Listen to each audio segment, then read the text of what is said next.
A's Mike Clevenger will return from an arm injury and start in Game 1 of the NLDS against the Dodgers tonight. LeBron James says he's locked in after digesting the Lakers' loss to the Heat in Game 3 of the NBA Finals. James says he wasn't at his best Sunday, but knows there's always an opportunity to get better. He'll have that chance in Game 4 tonight, as will Anthony Davis, points out former Lakers center Michael Thompson. This man is the second best player in the world. He's going to bounce back strong tonight. Jay Will, you're a basketball player. You've been around greatness. You're a great player yourself. You know when you have an off game, when you're as great as AD is, you're going to make up for that in the next game. So, somebody might be in trouble tonight on Miami's team. How to deal with him.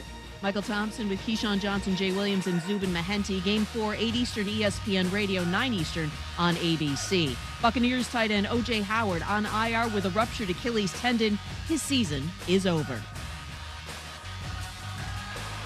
Coming up on Wednesday, a huge weekend of college football, headlined by number 7 Miami and top-ranked Clemson. Hurricanes coach Manny Diaz joins us on Keyshawn, J. Will, and Zubin. Wednesday, 6 Eastern, ESPN Radio, ESPN News. Matt Moscona. I'm very important. After further review. Say it one more time. After further review with Matt Moscona. And here we go. ESPN Baton Rouge, New Orleans, Alexandria. Live from the Mercedes-Benz of Baton Rouge studios. That's right.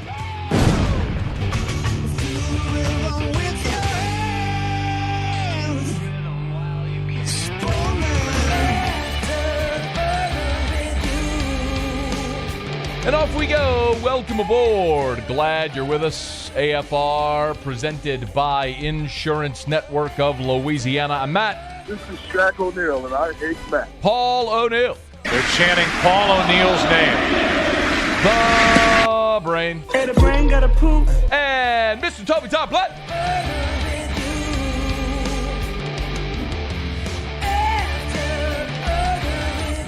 All right, we're here. Glad you are as well. Get out there and make it a good one. Larry Holder, bottom of this hour. Lee Feinswag with some beer talk next hour. I'm so pumped about this. The Iceman. Chuck Liddell, 2 hours from right now. MMA, UFC Hall of Famer. He is in a new movie called Cage Fighter. It's kind of feels like Rocky 3, where Rocky fights Thunderlips. Chuck Liddell plays the role of a coach coaching an MMA fighter who's preparing for a bout against a professional wrestler.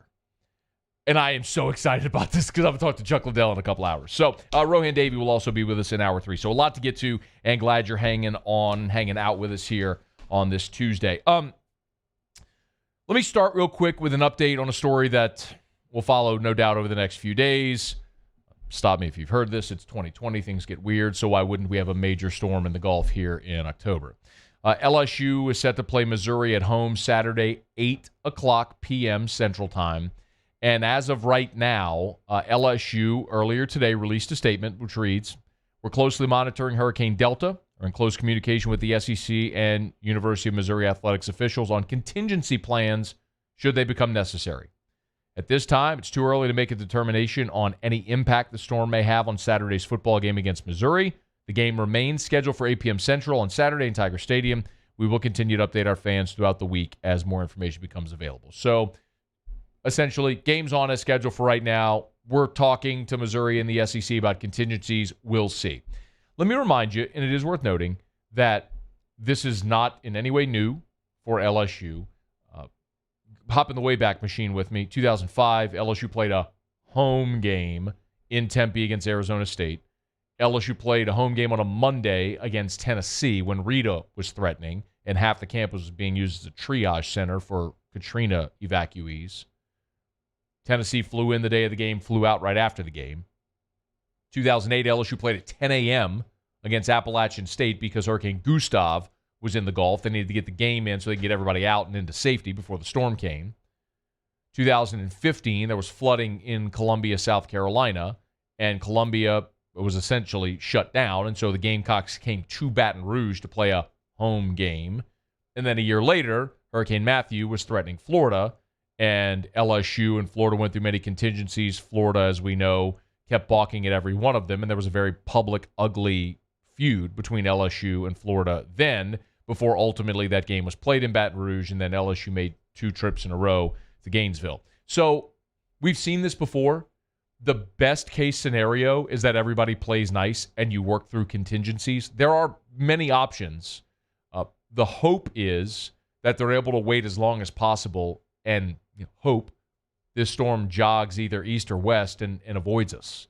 I'd love to see it just spin back out and go into the Atlantic and be gone forever. And it always feels awkward when you wish, like you don't wish the storm on anyone else. You just don't want it to come to your spot on the Gulf Coast.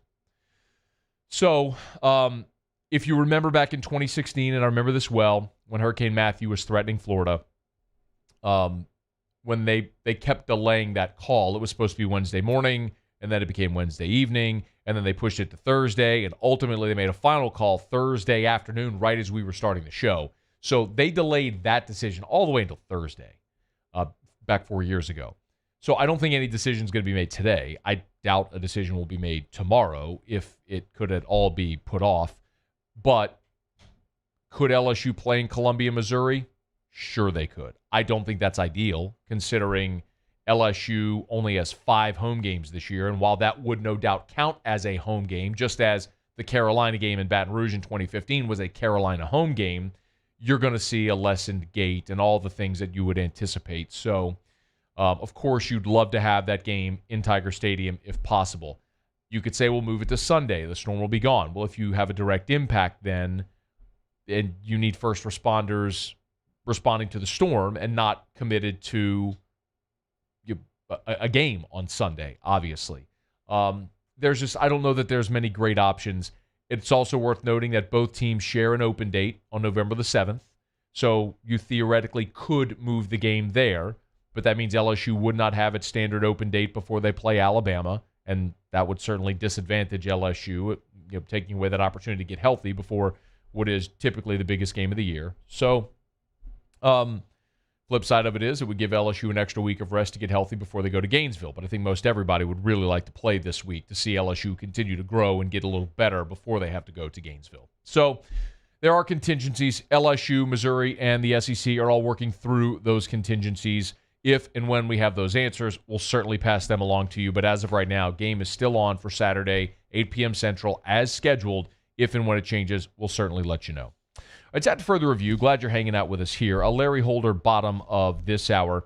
Ed Ogeron, at his weekly teleconference on Monday, gave us an update on Dare Rosenthal, where he said, look, Dare may very well be able to play this week against Missouri. Dare Rosenthal did not play on Saturday at Vanderbilt. Instead, Cam Wire started in his place. So it looks like they may have Dare Rosenthal back this week, provided they play on time as scheduled and everything. But we also learned that Ed Ingram was injured at the end of the Vanderbilt game, and it's likely that Charles Turner is going to step in his place there at left guard, in Ingram's place at left guard. One of the storylines we talked about so much this offseason, and really, as soon as all the early entries left for the draft, we identified 2 positions. We talked about it a lot, where they were just gutted. Linebacker, offensive line. It's no coincidence that's where LSU went and targeted the grad transfer market this offseason. Jabril Cox at linebacker, Liam Shanahan on the offensive line. Look, they lost 4 of their top 6 offensive linemen a year ago. And getting Shanahan and establishing him at center solidified the line, at least the first 5. But the next 5 really have been a question. We talked about this all through the offseason. Actually, if you think about this, follow with me. I'm going to take you through this offseason, through the mind and the voice of Ed Ogeron, how the offensive line progression has gone this offseason. First, when Liam Shanahan first committed, remember, you lose 4 of your top 6 guys. They go in the grad transfer market. They get this kid from Harvard that we don't know much about. Here's what Ed Ogeron said then. First of all, he could play center, guard, and tackle. That was very important for us. Obviously, very intelligent, can learn all 3. Who knows, he may come in and start, but we brought him in so at least that we could have some backup position. We have some young freshmen coming in, but we're unstable at some spots as far as depth. So for sure, he can bring some depth to us. So remember, Liam wasn't brought in to start. He was brought in to add depth, What they did have at the time was a rotation at center. The center. We got to get our snaps down. Most of our snaps are from shotgun.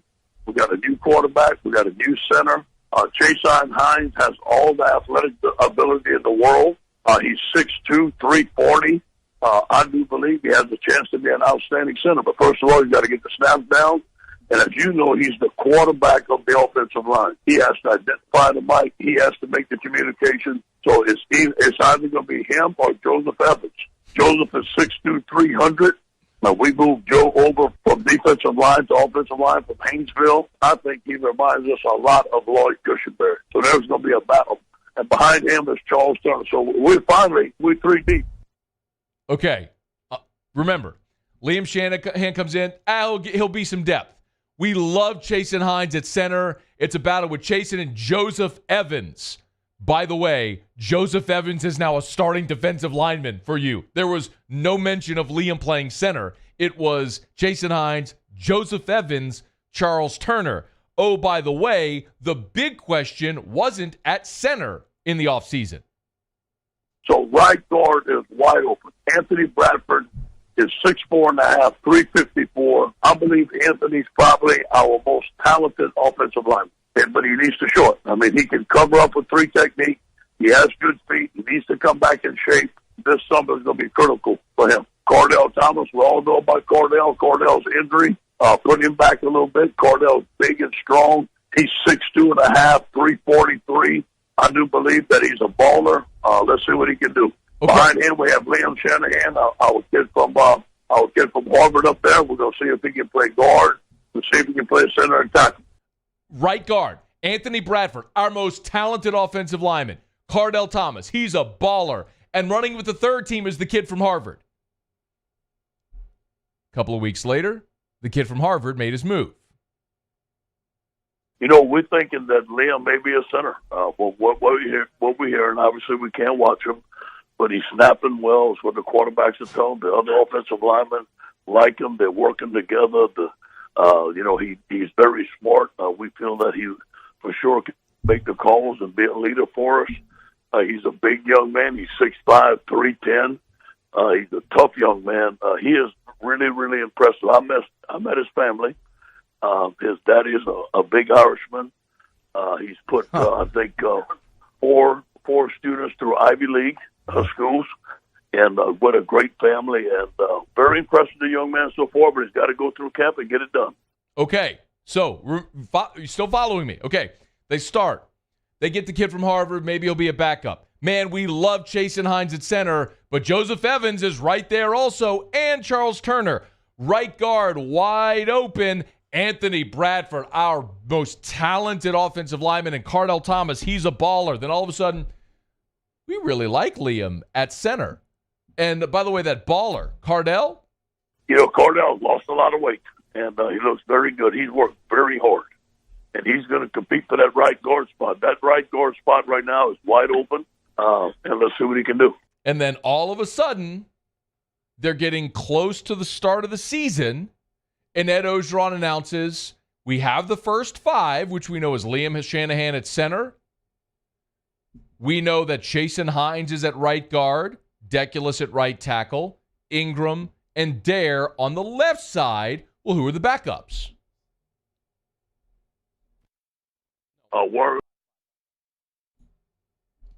Yeah, you know, guys like Charles Turner has come around. Charles Turner has done a very, very good job for us. I believe in him. We've got some young guys, Marlon Martinez, Dumerville. Those guys are coming along. They're not ready yet. But I think that they're going to have to be put in the fire sometime or another. Cam Wire, who's another guy that has done very good, can play either tackle. So I think you're looking at Charles Turner and Cam Wire would be the first guys to go in, and James will rotate them around. And they can, Charles can play tackle or center, and Cam can play guard or tackle. I think those are the first 2 guys that would go in as substitution or an injury would go down. Cam Wire, Charles Turner. 2 guys. That was the first time, by the way, all offseason that Orgeron mentioned Cam Wire. And the only other time you heard Charles Turner was when he was the third in a 3 deep at center, which at the time did not even include Liam Shanahan. My point with this is, y'all, we knew, Ed told you all offseason how unsettled the offensive line was going to be. Let me just listen to that. I mean, they mixed and matched. I mean, they were turning the Rubik's Cube all offseason, trying to find the colors that lined up. And they found their starting five, but what it did was it also really meant you had no depth, no experience depth at all. So what was that going to look like? I mean, Ed even said, play number 7, please, Brain, if you could.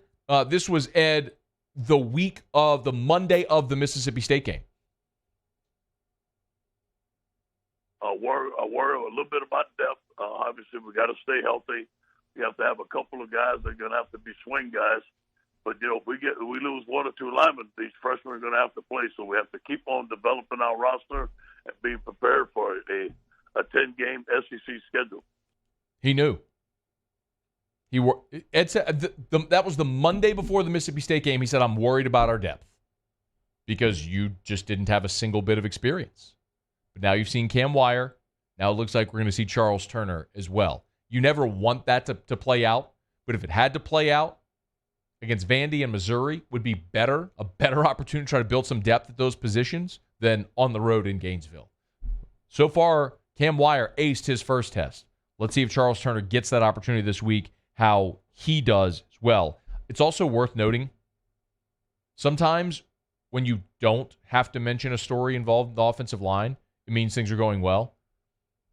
Where Ed started there, the first one we played was we've got to get the snap. I mean, that's what started, right, the chain reaction on the offensive line. They wanted Hines to be the center, but he struggled with the shotgun snap. Through 2 games, have you seen one bad shotgun snap from Liam Shanahan to Miles Brennan? Through 2 games. I mean, that has been a total non-issue. Liam Shanahan has solidified the center, literally, of that line and allowed everything else to fall into place. Let's see if they can build some depth this week home against Missouri. All right, it's after further review. We'll go around the SEC when we come back. Larry Holder, bottom of the hour. Stay here. It's AFR. AFR. If you need dinner plans tonight, Ichiban, always a great option. Essen near Perkins, Airline Highway in Gonzales, and online at ichibanbr.com. So you can go to the menu, the website at ichibanbr.com, get the menu online and order online at ichibanbr.com. Place your order, pay for it, designate a time to pick it up. You can pull into one of the spots, call the number, and they will bring it out to you. So they have curbside takeaway. So if you're not comfortable getting out of your car, if you're not comfortable going in a restaurant, if you're trying to take those necessary precautions, perfect.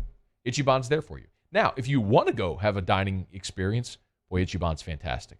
All the sultry dark wood, the marble. It's like you stepped out of Baton Rouge and into New York City or L.A. or Chicago or D.C. It's an elegant dining experience, which is perfect if you want a date night or if you're entertaining a client or you want a fun birthday party or celebratory environment. Hibachi's always a ton of fun. It's at Ichiban. Essen near Perkins, Airline Highway in Gonzales. Make tonight an Ichiban night. Do you know the proper way to prevent the spread of COVID-19 in your office? We do. We're Janney King, a leader in the cleaning industry for over 30 years, and we've developed comprehensive programs to address proper cleaning and disinfection. We have experience in applying disinfecting programs in hospitals, office buildings, schools, and other venues. Now we're ready to help and able to assist customers that need disinfecting services. Janney King, the king of clean. Gulf Coast Bank and Trust is a local bank with a straightforward philosophy. It's about doing the right thing for our customers. Participating in our community with annual local fundraisers. Offering individual attention in a modern banking atmosphere with a trusted local company. Gulf Coast Bank invested in technology with a local touch, giving our customers the power to bank anywhere, anytime. We're building relationships through personal service as the bank that cares about you. Gulf Coast Bank and Trust, the bank that cares about you. This is a house call. This is a follow-up appointment. This is a diabetes checkup. This isn't just more convenient care, it's more advanced care. This is innovating healthcare at Louisiana's #1 hospital, Auctioner. Gulf Coast Office Products is a nationally recognized Savin office equipment dealer based right here in Louisiana. Over 100 employees strong, Gulf Coast has the boots on the ground to support all vertical markets from education, engineering, legal, and finance. With the latest in office technology from desktop to production segment units, Gulf Coast and Savin have the perfect fit for you. Call 225-756-2644. That's 756-2644 for Gulf Coast Office Products. At All-Star Toyota, you get it all. If you're in the market for an all-new Toyota vehicle, come see our friendly and knowledgeable sales team at All-Star Toyota. Located in Baton Rouge at the corner of Airline and Goodwood, we've been serving our community since 2005 by offering a large selection of new Toyota cars, trucks, and SUVs. Get behind the wheel of your dream car and take a test drive at All-Star Toyota today. ServiceMaster Elite create clean, disinfected work environments. As a local business, we take pride in serving the New Orleans and Baton Rouge areas. Our cleaning protocols follow CDC and OSHA standards for healthcare settings, offices, senior living, restaurants, and industrial plants. Contact ServiceMaster Elite to get your operation ready for reopening with germ disinfection cleaning. ServiceMaster Elite, the trusted choice in professional cleaning since 1996.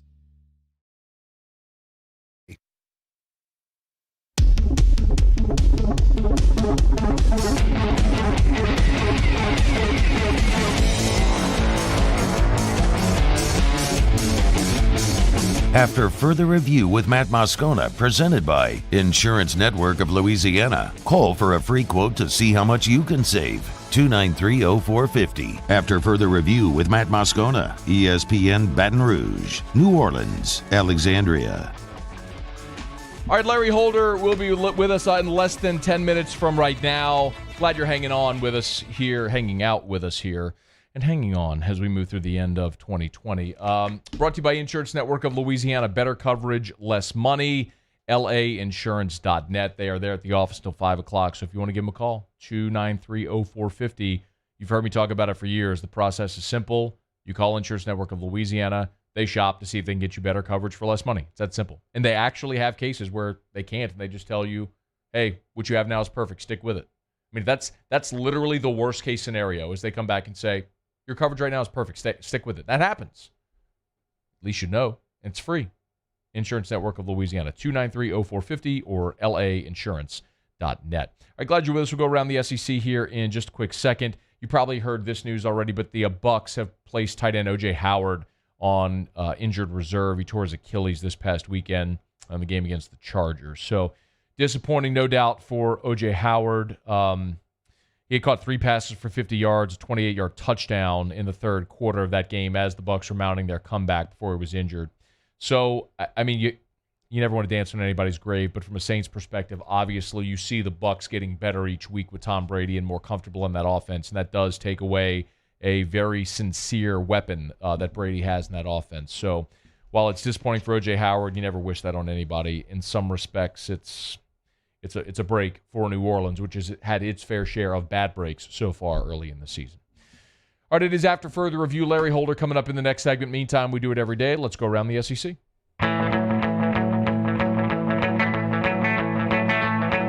Around the SEC, presented by Gulf Coast Office Products, excellence in imaging solutions. The Missouri Tigers. So, provided LSU and Mizzou do play this Saturday in Baton Rouge at 8 p.m. Central, there will be a new starting quarterback for the Missouri Tigers. Connor Bazelak will start. Sean Robinson, the fourth-year junior TCU transfer, had been starting at Mizzou. Bazelak came off the bench in the fourth quarter of the loss to Tennessee this past weekend. He's 20 of 35 for 286, no touchdowns and a pick on the season. 2 games so far from Missouri where their offense has been largely non-existent, losing 38-19 to Bama, where that was a very inflated score late, and 35-12 to Tennessee, where the Vols were in complete control. Bazelak last year as a freshman did attempt 21 passes on the season in 3 games played. He was a former 4-star recruit, number 373 overall, the number 13 pro-style quarterback in the country. So LSU will prepare for a new starting quarterback for Mizzou this weekend. The Mississippi State Bulldogs. Running back Kylan Hill posted on his personal Facebook page he is back active Hill left the game last week against Arkansas after just one carry with an apparent head injury. Mike Leach said at his press conference Monday that he does expect Hill to play Saturday against Kentucky. Kentucky, an early 2.5-point favorite in Lexington. The Auburn Tigers. Gus Malzahn said his team got a little banged up physically in the loss to Georgia, but hopes to have everyone back this week for the game against Arkansas. Wide receiver Seth Williams, linebacker KJ Britt, both played the entire game, but both played the game after suffering injuries during the game. Also, wide receiver Eli Stove was injured, left the field, and did not return. Several players are out with more long-term injuries. Linebackers O.C. Brothers and Romello Height both suffered shoulder injuries. The Alabama Crimson Tide. The awards keep rolling in for Mac Jones after his career day. He was the SEC Offensive Player of the Week, and today, Tuesday, Alabama quarterback has been named the Maxwell National Player of the Week. National honor is selected by the Maxwell Football Club.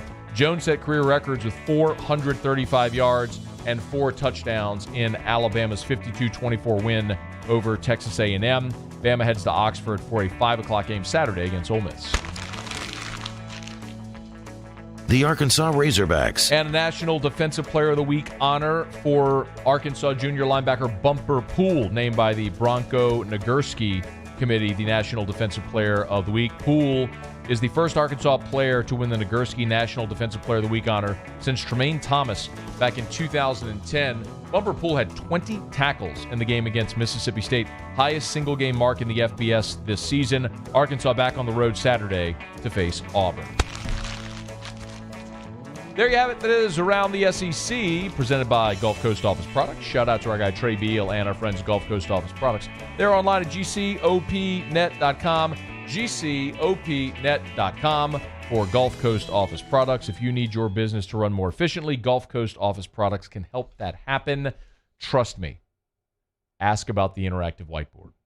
I did a video tutorial on it. It's on my YouTube channel, put it on Facebook months back when quarantine first started. If you need to, this is one of the things where sometimes businesses talk about coming through quarantine and having to find ways to evolve to be more efficient during quarantine. The interactive whiteboard is something that a lot of businesses found. And when I say it is affordable for any size business, I literally mean any size business.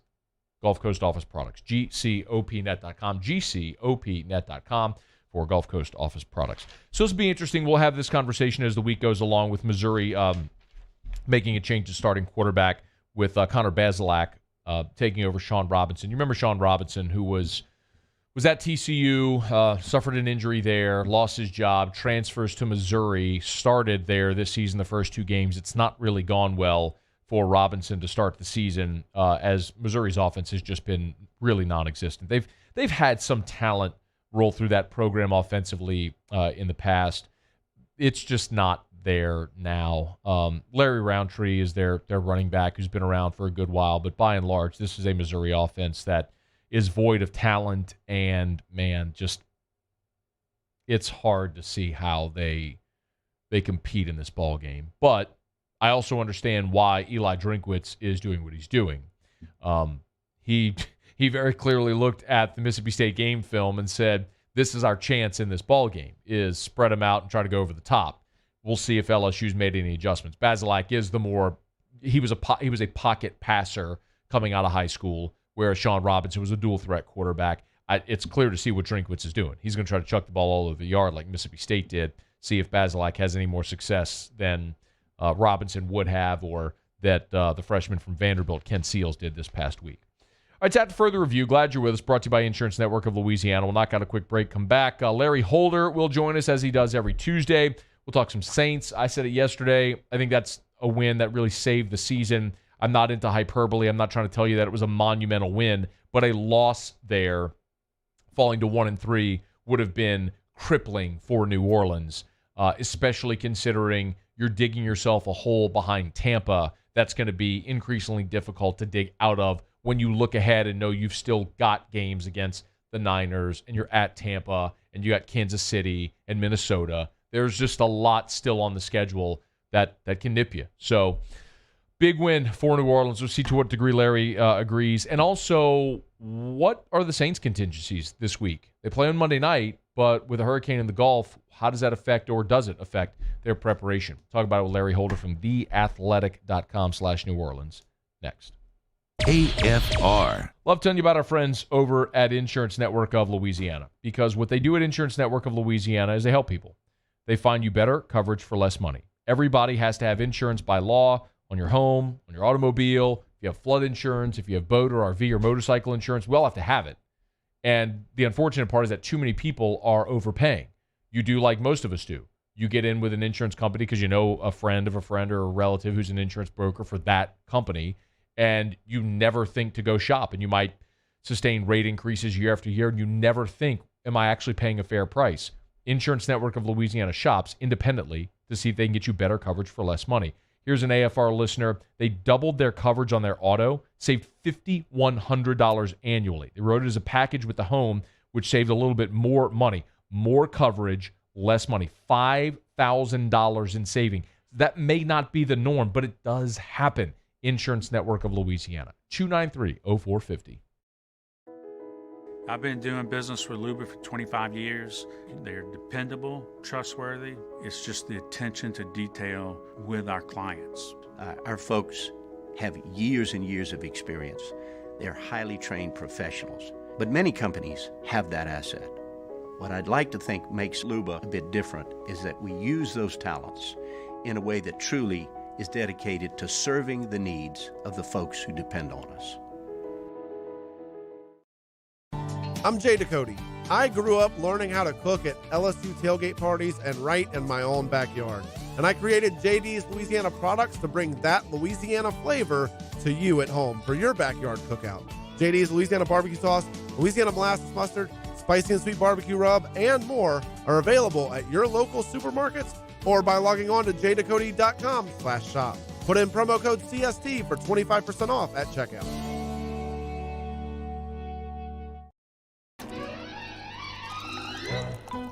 Le posso offrire un caffè? Le posso offrire un caffè? Andiamo insieme da me, non c'è. Call Mr. Electric today for electrical repairs, upgrades, and installations. This isn't just another day. It's so much more. Kelly's life was put on hold when her auctioneer primary care doctor discovered a rare blood disorder. Her doctor connected her to an auctioneer care team of cancer, heart, and kidney specialists.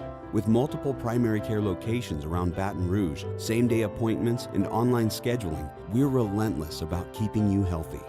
Auctioneer Baton Rouge, innovating healthcare for Kelly. Gulf Coast Bank and Trust is a local bank with a straightforward philosophy. It's about doing the right thing for our customers. Participating in our community with annual local fundraisers, offering individual attention in a modern banking atmosphere with a trusted local company. Gulf Coast Bank invested in technology with a local touch, giving our customers the power to bank anywhere, anytime. We're building relationships through personal service as the bank that cares about you. Gulf Coast Bank and Trust, the bank that cares about you. Are you a licensed contractor? There's lots of good contractors in Louisiana doing work the right way, but unfortunately, too many unlicensed contractors are working outside the licensing requirements. Working as a contractor in Louisiana requires a license for the company doing the work. The Louisiana State Licensing Board for Contractors wants to help you get licensed to allow you to conduct work legally. It's not difficult to get the license. We can help you. Go to lacontractor.org for more information. Licensed contractors, it's the law.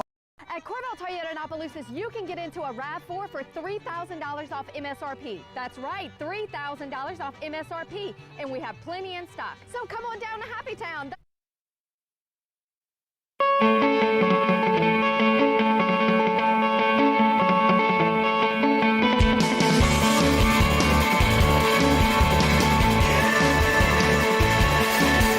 After further review with Matt Moscona, presented by Insurance Network of Louisiana. Call for a free quote to see how much you can save. 293-0450. After further review with Matt Moscona, ESPN Baton Rouge, New Orleans, Alexandria. Glad you're rolling with us here. Tuesday edition of AFR. Chuck Liddell to start hour 3, coming up about 90 minutes from right now. UFC Hall of Famer, the Iceman. Looking forward to that. Every Tuesday, Larry Holder joins us, theathletic.com/New Orleans. Talk some Houdat. What's up, man? What's up, Matthew? How are you? I'm doing very well. If you would, walk us through as we start here any potential contingencies that you know of for the Saints as Hurricane Delta approaches? Look, I do know the Saints are monitoring the situation, which they've had to do several times this offseason, whether it's through training camp or leading up to the season. And typically what they would do if they were going to practice and have to go somewhere else, their contingency plan would typically be Indianapolis, Lucas Oil Stadium. And they've done this before when storms have come where they've had to go up there and practice for an extended period. But look, I think as the storm maybe slows down, I don't know if the practice sessions might be in danger more than maybe a possible game, which then we're talking a whole other can of worms. Where else would you play it, especially in this COVID-19 environment? So if they had to move practice, though, the plan, from what I understand it, would likely be Lucas Oil Stadium up in Indianapolis again. So, we're kind of keeping an eye on what may happen. And it looks like Saturday, early morning Saturday is when the storm is expected to make, or late Friday night, early Saturday morning is when the storm could make landfall. I'm not trying to turn you into a meteorologist. I don't want you to make any projections on that, but work through the contingencies that could be there. I mean, practice would be Lucas Oil, but what else are possibilities that the Saints could or are working through right now? Well, like I said, it might be more about the game. The game. That's what I'm sorry. That's what I'm talking about for Monday night.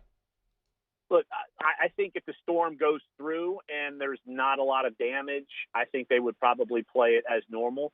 And, I'm wondering, though, if it doesn't, where do they go? And I don't think they exactly know what that is yet. Just like LSU, they're not sure if they're even going to play Saturday. Monday would be 2 days, as it's forecasted to be past New Orleans. If it's been one of these storms that we've seen over the last few months where they've come and gone and nothing's really happened, then they play Monday night and kind of move on with their life. But I think if there is a delay, I think there's certainly some things where I don't have the answers yet. And I don't think, because you can't just turn around and say, oh, hey, we're going to go play this in Los Angeles. That is just, I feel like that's out of the question. And I'm not sure if cities are comfortable hosting a random NFL game, given the way some of these cities view the pandemic. Why couldn't you find another venue to play the game? I'm not saying you can't. I just think it would be more difficult than normal. I don't know who's home and who's away. I haven't even gotten that far as to look at the schedule myself, which could be some contingencies. And look, I feel like that the NFL, we've seen people have their bye weeks move and games shifted. Maybe if that were the case, they've done this because of COVID-19. If this game would be pushed somewhere, maybe they'd have to work the schedule around. I know it seems like they've built in contingencies for one thing, and maybe they just go into their COVID-19 protocol and try to do it there. But I do think, though, that we don't know yet. So we're talking, obviously this is 5 days from now. We don't know where this thing is going yet. It's worth noting the Chargers' bye week is scheduled for week 10, so they don't have a common bye week. That would be the easy solution, would just play it then if that came to it, but that's not an option. So we'll see. What about fans? Any update there on the possibility of fans?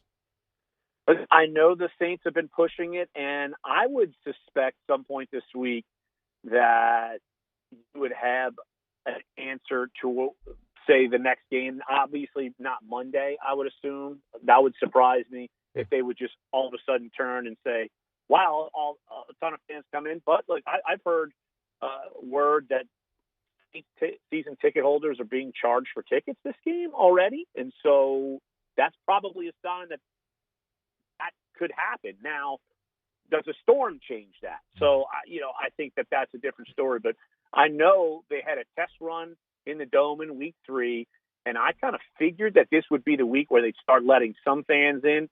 But knowing the way this city operates, they want to find any excuse not to let fans in. And if they see a storm, they might not let fans in. But this would be the week I would assume that they would let some in barring some sort of weather development. All right, Larry Holder's with us, theathletic.com/New Orleans. All right, let's actually talk football now. We had but all that was obligatory stuff, the ancillary stuff that we had to talk about. I'll let you put this in your words. How significant was the Saints win on Sunday? Like, I think they certainly needed it. I wasn't going to say the season's over if they go 1-3, but you see Tampa playing better, you see Carolina playing better, and I liken it to kind of the gut check game that they played week 3 last year when Drew goes out, Teddy's got to come in, they're on the road against Seattle, and I think Detroit was a better team than maybe people anticipated, but here's what I took away from it, that Sean Payton and his play calling offensively, they knew the weakness, they ran the football against Detroit, and they really didn't venture from that. And you know how Sean Payton can get. Sometimes he says, oh, well, I'm tired of this. Let's start throwing it around. They stuck to what worked, and I think that is a sign of self-evaluation on his part to get this thing going. And Drew Brees played his best game of the season. Defensively still gives me pause, but they played well enough at times. And I'm assuming some of these injured players are coming back. So, look, I think this game, in the grand scheme of things, they needed this as their kind of springboard moment because you don't want to wait till this game or after the bye week. You needed this to be your springboard moment, and this could be it. Is Traquan Smith a dude now? I think he had his best game of his career, and the numbers might not show it, but my goodness, 4 catches, 2 were touchdowns, 2 were on critical third downs. The 2 touchdowns come after he gets borderline cheap shotted in the chest across the middle. And then he recovers a fumble by Josh Hill that squirts 5,000 miles away. And if he doesn't recover it, who knows where the game turns. And that drive turns into a touchdown. So, my goodness, I think if anyone has taken advantage of this first 4 games and with the absence of Michael Thomas, I think it's him, that he showed that he can kind of do it all. We know he can block, but he showed some toughness, some grit, and some key ability to catch passes. So, yeah, look, I'm curious to see how he fits in once Michael Thomas comes back. I was going to ask how the offense does change when Mike Thomas comes back. Have you given that any thought? I think it just reverts back to what it was. I mean, Traquan Smith hasn't gotten that good, but he's been good enough to add more snaps, this, that, and the other. But I certainly think you probably feel better with 3 wide receiver sets. Michael Thomas, you can move Emmanuel Sanders inside. Traquan's going to probably play more outside, but he plays a little inside. But you probably feel better mixing and matching those 3 than you did 4 weeks ago. Larry Holder for a couple more minutes on Twitter, at Larry Holder, theathletic.com/New Orleans. Ryan Ramczyk left the ball game. It looks like they are going to get James Hurst this week, right, off of the suspension list after his 4-game suspension. Make sense of this for me and how this all works out on the offensive line if, in fact, Ramczyk is out for any length of time. Well, Ethan Greenidge looked like a guy who'd never played in a game before, and it showed. So I'm wondering how quickly they can get Hurst in. Look, concussions, you don't know how the brain works as far as healing. So that he's going to be on the protocol list. But you don't have Pete, and so it's either going to be Greenidge or Hurst. And not seeing Hurst play a live down with the Saints, I'd probably still feel more comfortable with him playing than Greenidge. And that, to me, just shows probably going to load up on tight end on that side to try to seal that side off. Teron Armstead got banged up a little bit in that game, but he should be good. So instead of focusing in on that middle of the offensive line, which I thought played pretty darn well in this past game, without a certain guy named Andres Pete, I think they just have to load up on that right side and try to protect who's over there. And I hear you chuckling, but we're all chuckling. Shade. I mean, the guy's hurt. You're throwing shade. I mean, I don't blame you, but I mean, it's warranted. But shade. It's very warranted by the research I do on a weekly basis, and you see his numbers jump up. And he is one of the offenders of most blown blocks in the NFL. Sorry. You don't have to apologize. So, flip it over to the other side of the ball real quick. Are the Saints just not a good defensive team? I think they can be. Here's the thing. They've got guys who aren't playing as well that are all pros. Like Cam Jordan isn't as playing as well. Demario Davis in coverage hasn't been the same guy that we saw in the last couple of years. You know, Marshawn Lattimore, when he's healthy, he hasn't played that great. They've got guys who we've seen play very well. So I think they can still be a good defense. I don't think they're top 5. You know, maybe they turn into that. But just like the Saints, I feel like every year I write that the defense starts slow, and then I write an article compares like weeks 1 through 3 compared to like 5 through 11. This Saints defense is better than the one earlier in the season. So I'm not going to discount that. You know, I think that Cam Jordan can get this thing going. David Onyemata coming back was a sneaky good help for them. Trey Hendrickson has played pretty well in a contract year. But you need your guys, veteran-proven guys, to play better. They didn't all of a sudden just stink. So I think they just all need to play better, and I think they're capable of doing that. Early thought on Saints Chargers? Well, Justin Herbert's for real. I'd look out for him. I would probably put 2 guys on Keenan Allen, and that backfield that they have, no Austin Eckler. That is a huge loss for the Chargers. So the Saints are pretty fortunate there. And, oh, by the way, look out for Joey Bosa.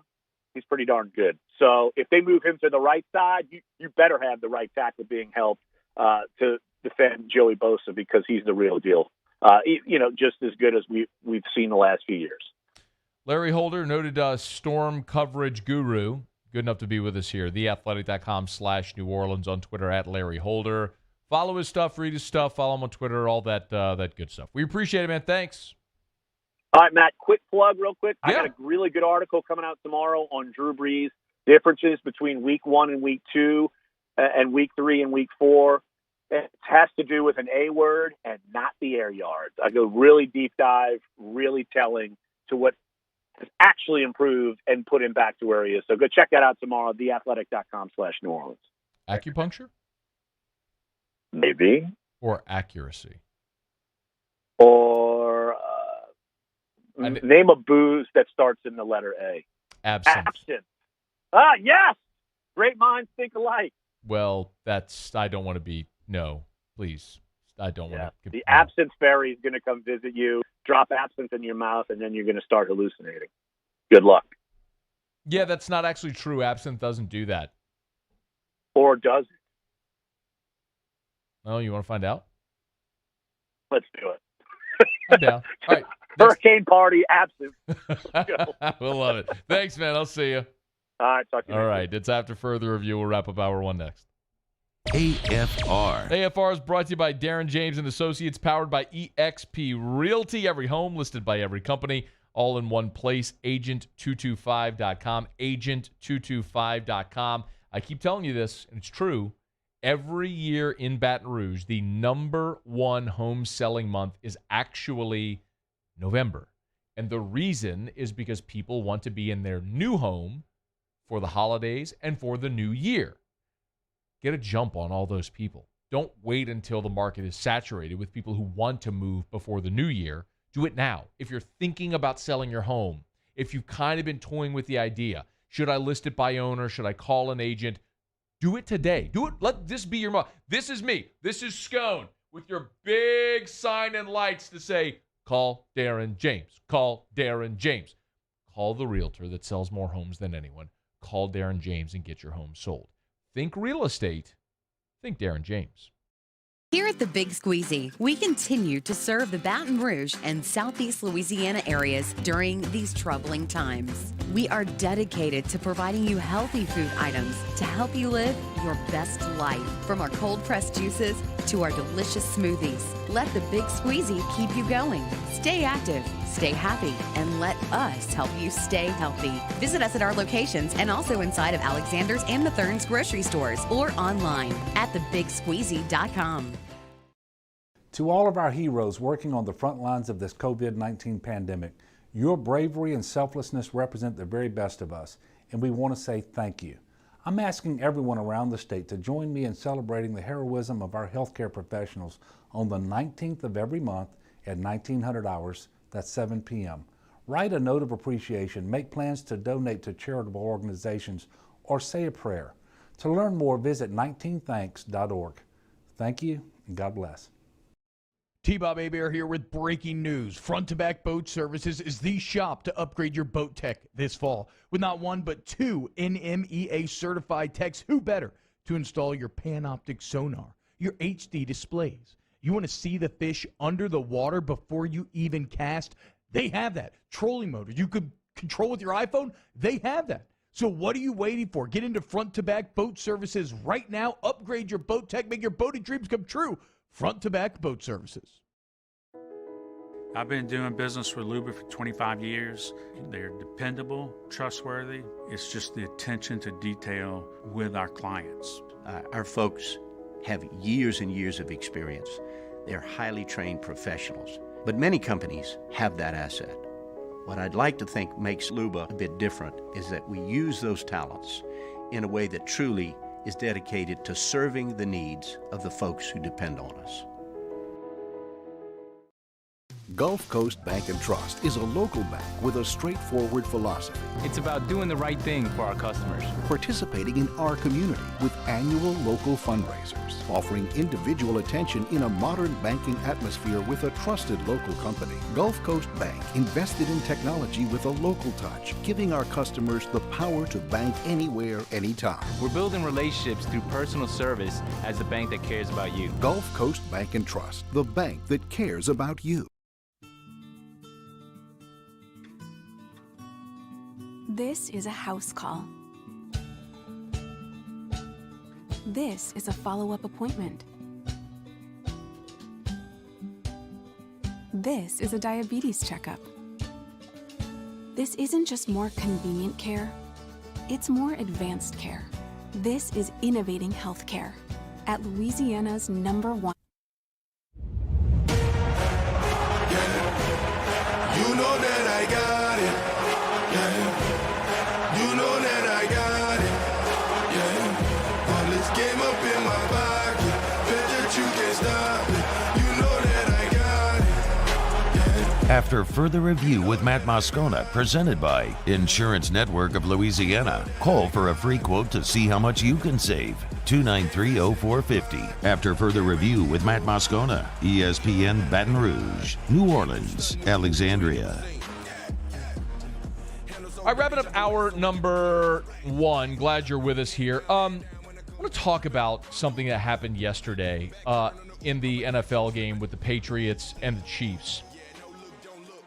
Patrick Mahomes in a 6-3 ball game was hit and fumbled. The referee, Tony Correnti, blew the whistle, said that he was in the grass when it was very clear Mahomes fumbled, and it was in a key moment of the ball game. It was a 6-3 ball game, and the ruling allowed the Chiefs to punt from their own 35 with less than 6 minutes to go in the half, as opposed to having the ball deep in Chiefs, the Patriots having the ball deep in Chiefs territory.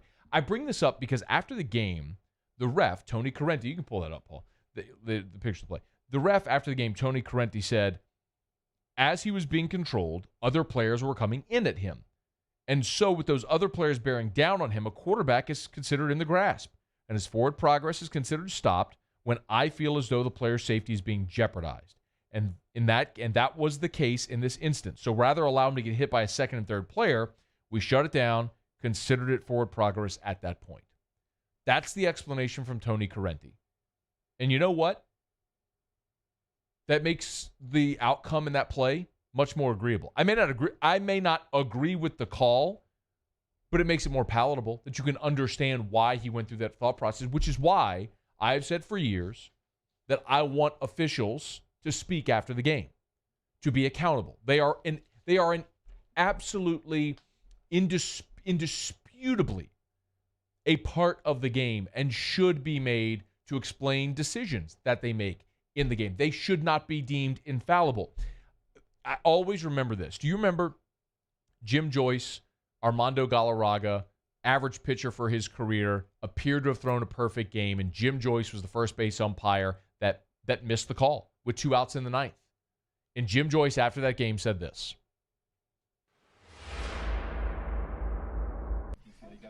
No, I did not get the call correct. I kicked the of it.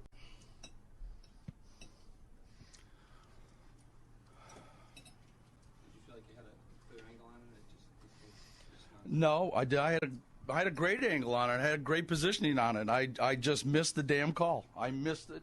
I missed it from here to the wall. This isn't a call. This is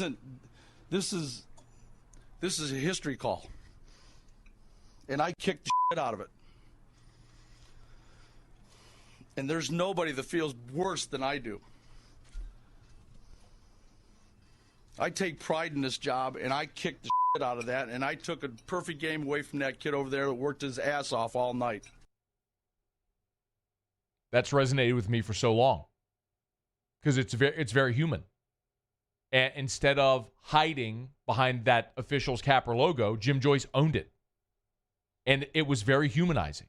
And the two men had a moment at home plate the next day. Jim Joyce and Galarraga did. Let the officials be part of the game. Let them explain their actions. Hour 2 next. AFR. AFR is brought to you by GMFS Mortgage and GMFSmortgage.com. Changing lives since 1999. Change your life today. Change your financial life today with the help of GMFS Mortgage. What if you could refinance your mortgage and lower your rate? Lower your monthly mortgage payment. It's possible. What if when you go to closing, you could skip a mortgage payment or two? How might that allow you to maybe pay off debt or get your financial house in order, reacclimate your budget? GMFS Mortgage. Y'all, right now, it's a moment in time. We've gotten there because of this awful pandemic, but it's allowed interest rates to drop to historic lows, and you need to take advantage of it. If your rate is above a 4, you have got to call GMFS. If you're not sure, you've got to call GMFS. Get in touch with a local lender near you at GMFSmortgage.com. GMFS Mortgage, changing lives.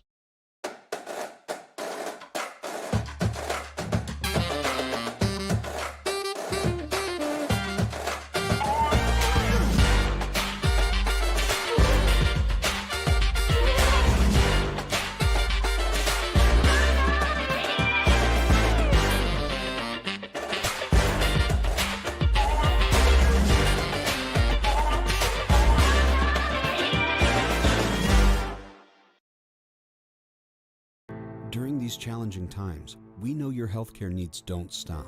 Cancer, accidents, injuries, and heart disease are relentless.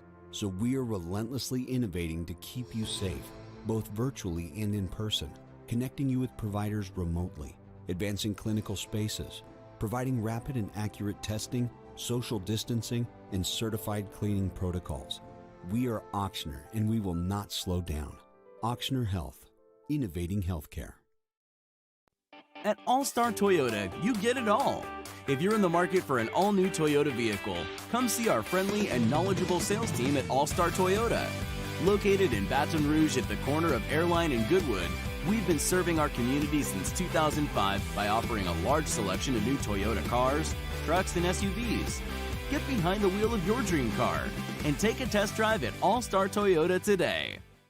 Gulf Coast Office Products is a nationally recognized Savin office equipment dealer based right here in Louisiana. Over 100 employees strong, Gulf Coast has the boots on the ground to support all vertical markets, from education, engineering, legal, and finance. With the latest in office technology, from desktop to production segment units, Gulf Coast and Savin have the perfect fit for you.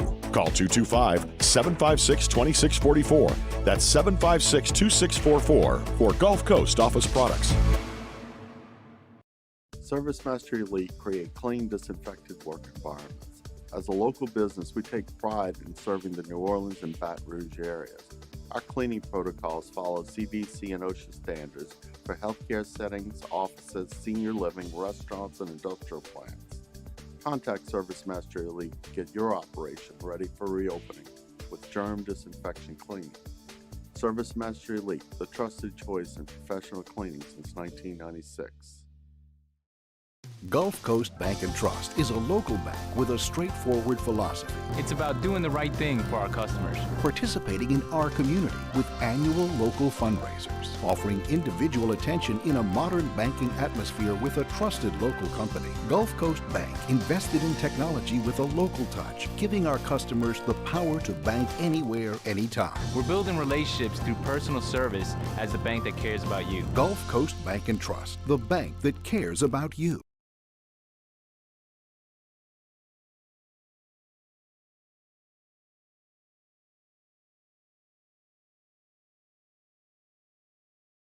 Hand Injury Lawyers. This is SportsCenter.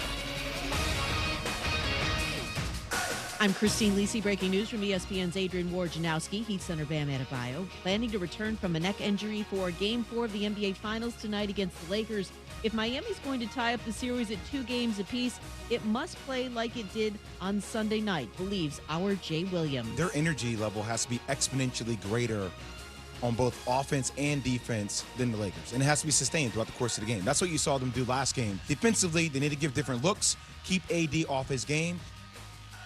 Jay of Keyshawn Johnson, Jay Williams, and Zubin Mehenti. Game 4, 8 Eastern, ESPN Radio and the ESPN app, 9 Eastern on ABC. Game 1 of the NLDS for the Marlins and Braves. Travis d'Arnaud, a 3-run shot, part of a 6-run 7th for the Braves. They lead the Marlins 9-5, heading to the bottom of the 8th. ALDS game number 2, Astros and A's are scoreless, top of the 2nd. Padres ace Mike Clevenger will return from an arm injury and start game 1 of the NLDS against the Dodgers tonight. Patriots quarterback Cam Newton has remained asymptomatic despite a positive COVID-19 diagnosis. He could be cleared to return to practice by Thursday. Coming up on Wednesday, a huge weekend of college football, headlined by number 7 Miami and top-ranked Clemson. Hurricanes coach Manny Diaz joins us on Keyshawn, J. Will, and Zubin. Wednesday, 6 Eastern, ESPN Radio, ESPN News.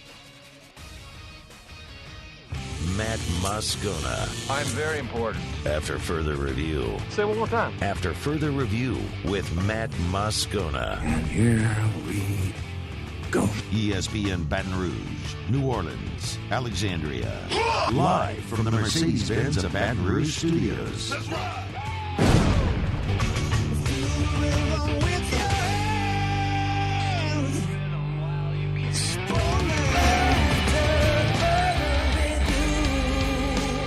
Hour 2.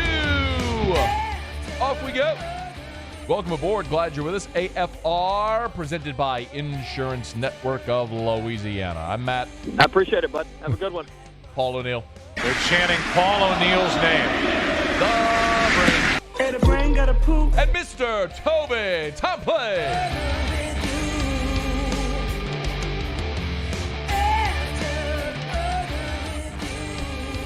We're here. Glad you are as well. Get out there and make it a good one. Finds walk in about 15 minutes. Chuck Liddell, the Iceman, UFC legend.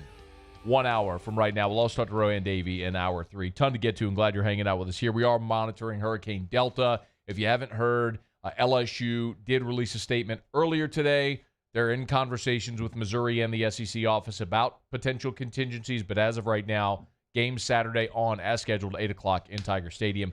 If that changes, we'll let you know. You probably are aware that high school football all over Louisiana is being altered and changed. There's like 50 games that are going to be played tomorrow, Wednesday night, around the state. So if anything does happen to change involving the LSU-Missouri game or the Saints-Chargers game on Monday night, we'll certainly let you know. One thing that we know will be different the next time fans go into Tiger Stadium, they will not have to perform the stadium wellness check, and there will be booze for sale in Tiger Stadium. I am actually very glad to see this. Shocker, right? But listen to me. Bear with me here. This is one of those instances where common sense prevails. One of the things with respect to the NFL, and a lot of this that I've railed on, is much of what is for show. And some of you have misinterpreted that, like where I've talked about masks. Many say, oh, you think masks don't? I've never said masks don't work. What I don't approve of is the part that is just for show, like when a quarterback is playing in a game and then goes to the sideline and puts on a mask. Like, you're not protecting anybody from anything. And plus, everyone's been tested. You're asymptomatic, and you have tested negative if you're playing in that ball game. So you're not a risk. And even if you were, you're performing. It's the stupidity of the jersey exchange. Or you can't have the pregame coin toss, but you can have guys in a close proximity playing. You understand. There has to be some common sense that prevails. When you look at the COVID wellness tests, or the wellness checks, what happened in the first game against Mississippi State is because that was a time-consuming process, you created a logjam. As LSU was trying to encourage social distancing, the wellness checks actually encouraged the exact opposite. You had a logjam, people trying to get in because of the line for the wellness checks. So the irony there is the wellness checks are supposed to be keeping everybody safe, and it's actually doing the exact opposite thing by causing people to impede their social distancing. So yes, you were actually creating risk as opposed to eliminating it. The other part of that, too, with the wellness check, and I'm sure many of you have done this, it's where they ask, have you had fever or any symptoms, yada, yada, yada. Well, if you were actually sick and you decided you were going to go to the game anyway, and you got dressed, you left your house, you drove to campus, you parked, and you walked to the stadium, are you really going to tell the truth on the little CDC questionnaire on the app so you get the green check mark? You get the X. So, sorry, I didn't pass my wellness check. Not feeling great today. Come on. So, yes, I'm happy that LSU is doing this because common sense is going to prevail. And it's also worth noting as well that two things LSU has done. Number one, of course, is follow the guidelines. But the other, LSU has encouraged the sick and the elderly to stay away. Robert Munson, the senior associate AD, has been on the show saying, we are encouraging you, if you are in an at-risk category, please don't come. We had this conversation before the state game. It's so odd because it's counterintuitive. Typically, they want to find ways to get more people to campus. Now they're trying to find ways to keep people away from campus. That's your better play. Appeal to humanity and say, listen, if you're sick, if you're at risk, please don't come. Don't endanger yourself or others. Okay, I think people could respond to that. They're not going to respond to a CDC well check on a phone. So it's smart that they're not doing that because it's going to allow further social distancing. It's also worth noting, if you were wondering, would there have been a spike in Baton Rouge post LSU Mississippi State? The day after the game, there were 923 positive tests in Baton Rouge. As of now, and usually you see like a 2-week delay or whatever, there were 218. Yes. The day after the game, though, that counts for 2 days because they don't count them on Saturdays. Yeah. Yeah. So it was the next day that was counted. Was 9. So the day of the game, what Brain is saying, the 26th, there were 0 on Saturday.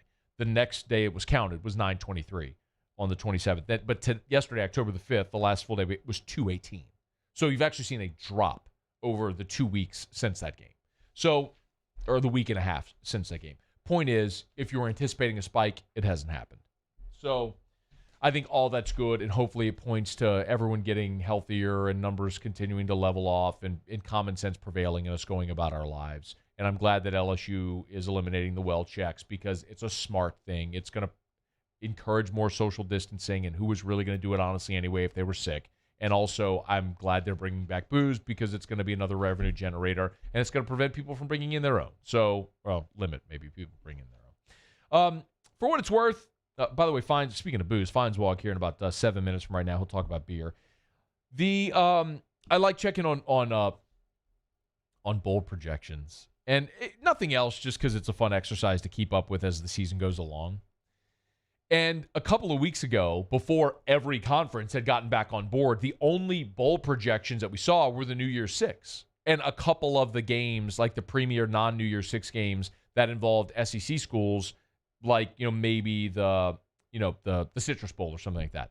Well, it's so funny now to see the bowl projections because like every bowl projection is back now.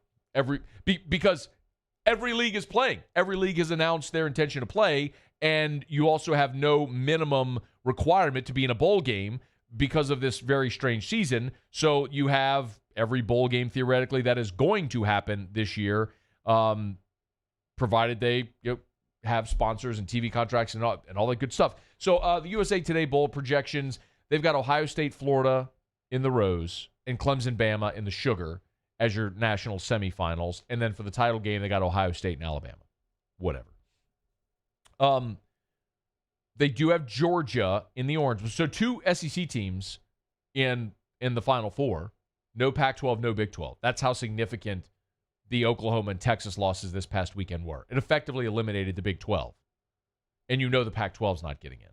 So it opened up a spot, a second spot for the SEC, which now they have Florida and Bama in. They got Georgia playing in the Orange Bowl against Notre Dame, and that's it in the New Year's Six. LSU, they've got in the Outback Bowl against Minnesota.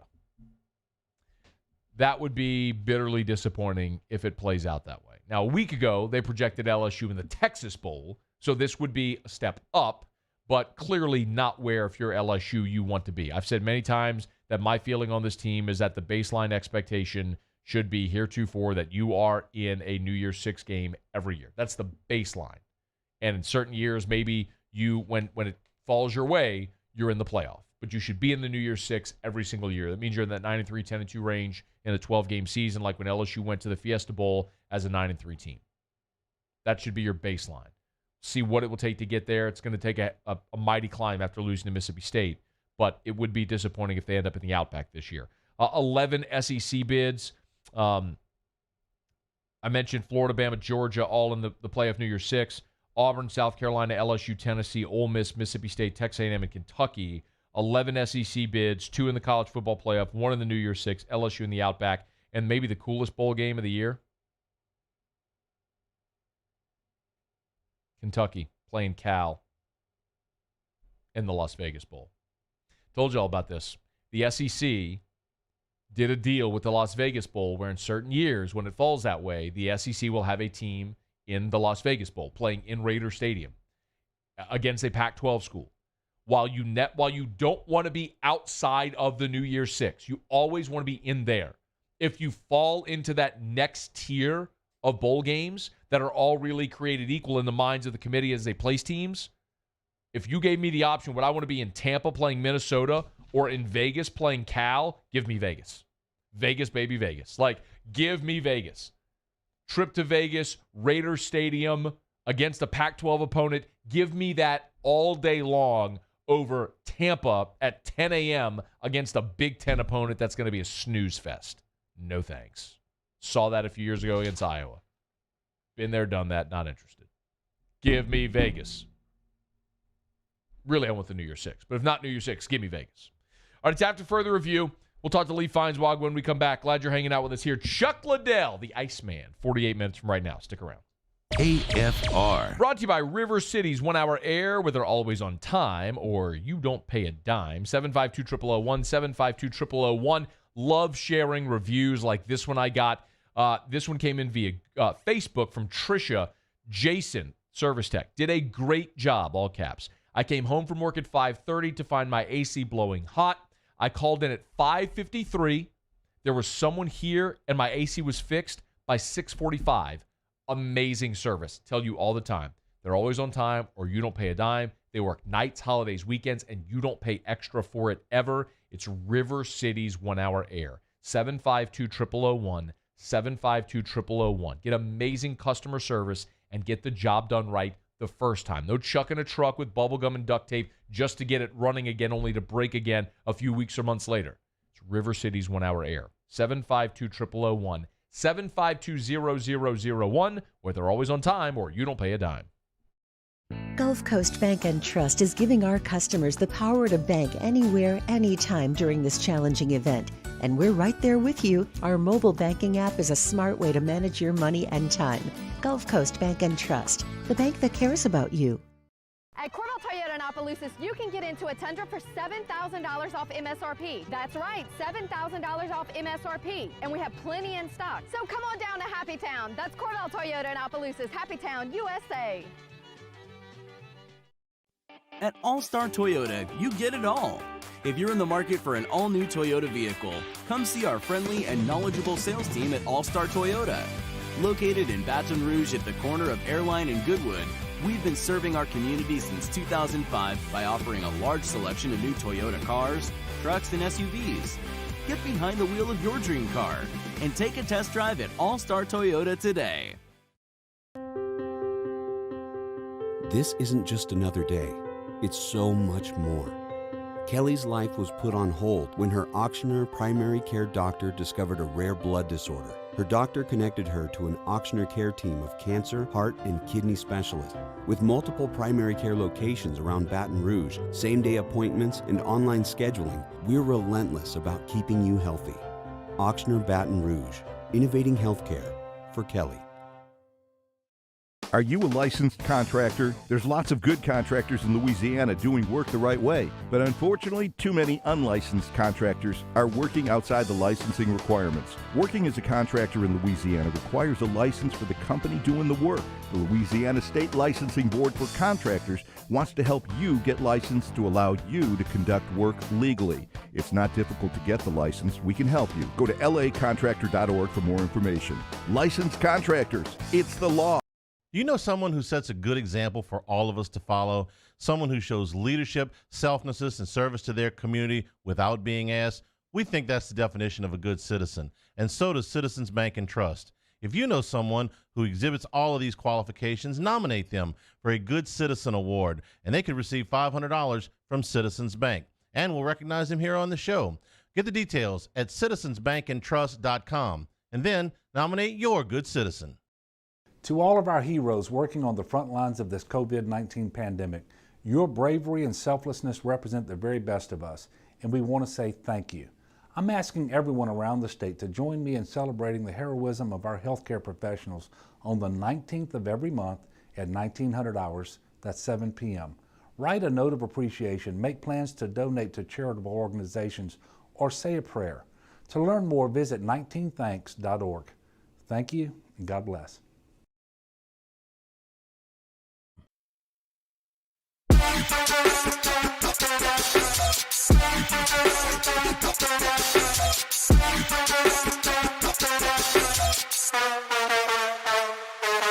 After further review with Matt Moscona, presented by Insurance Network of Louisiana, call for a free quote to see how much you can save. 293-0450. After further review with Matt Moscona, ESPN Baton Rouge, New Orleans, Alexandria.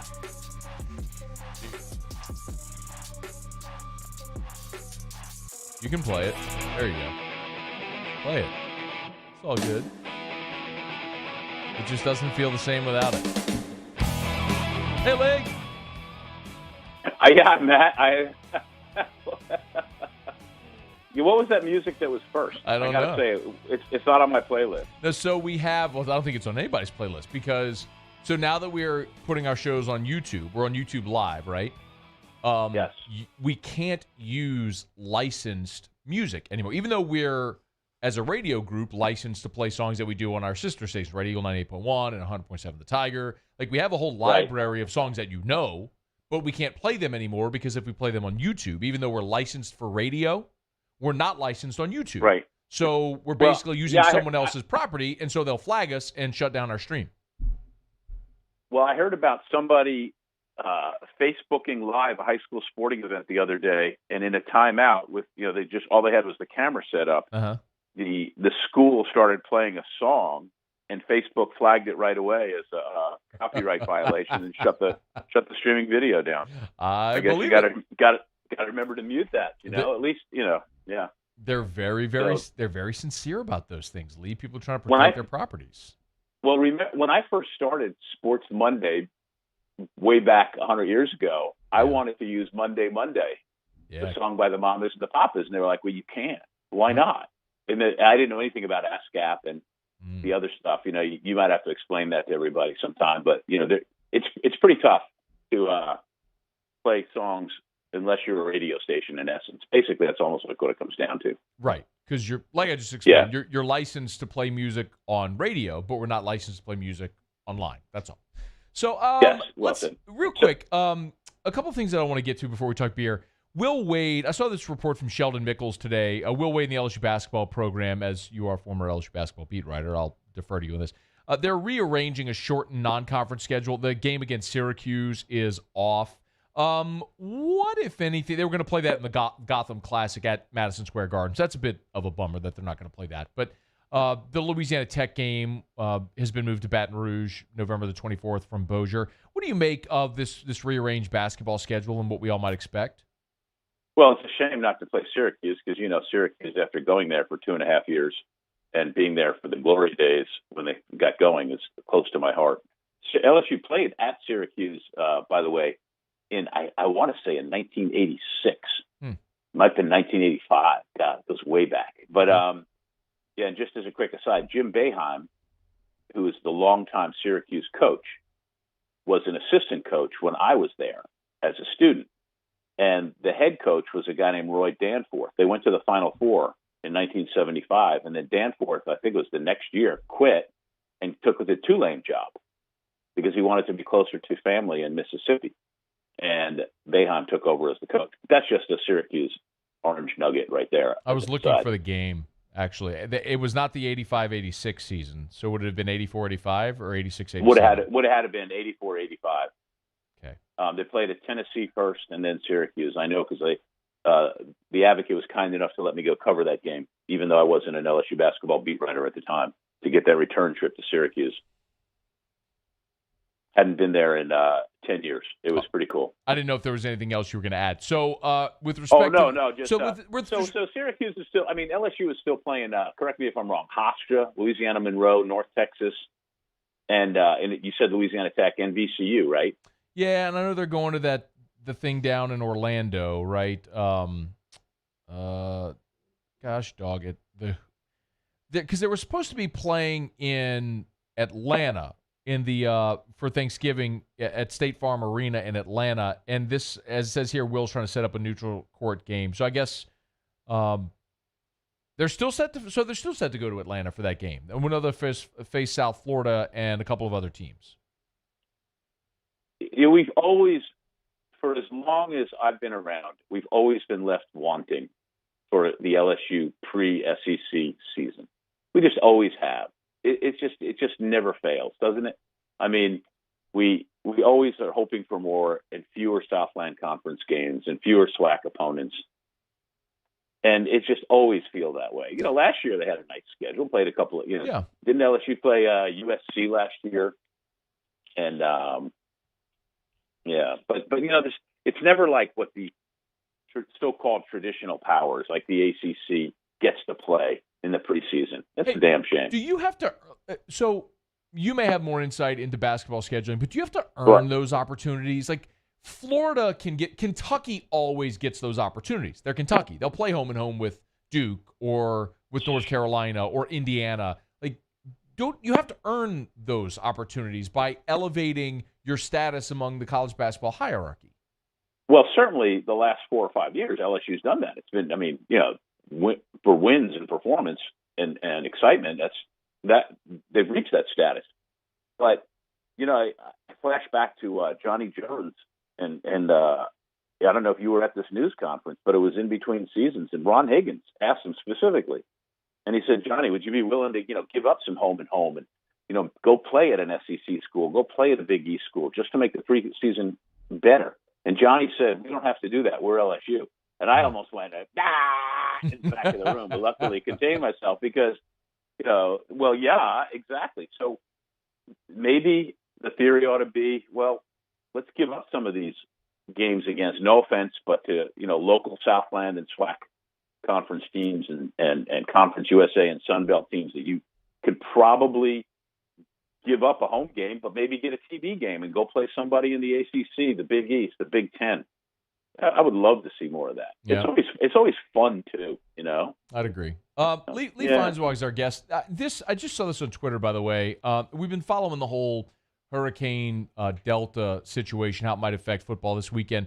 This is a Twitter account, Ben Arnett from KOMU in Missouri, who just tweeted a bit ago here. I'll just read the tweet. I'm told by a source that LSU has secured a block of rooms at a hotel in Columbia.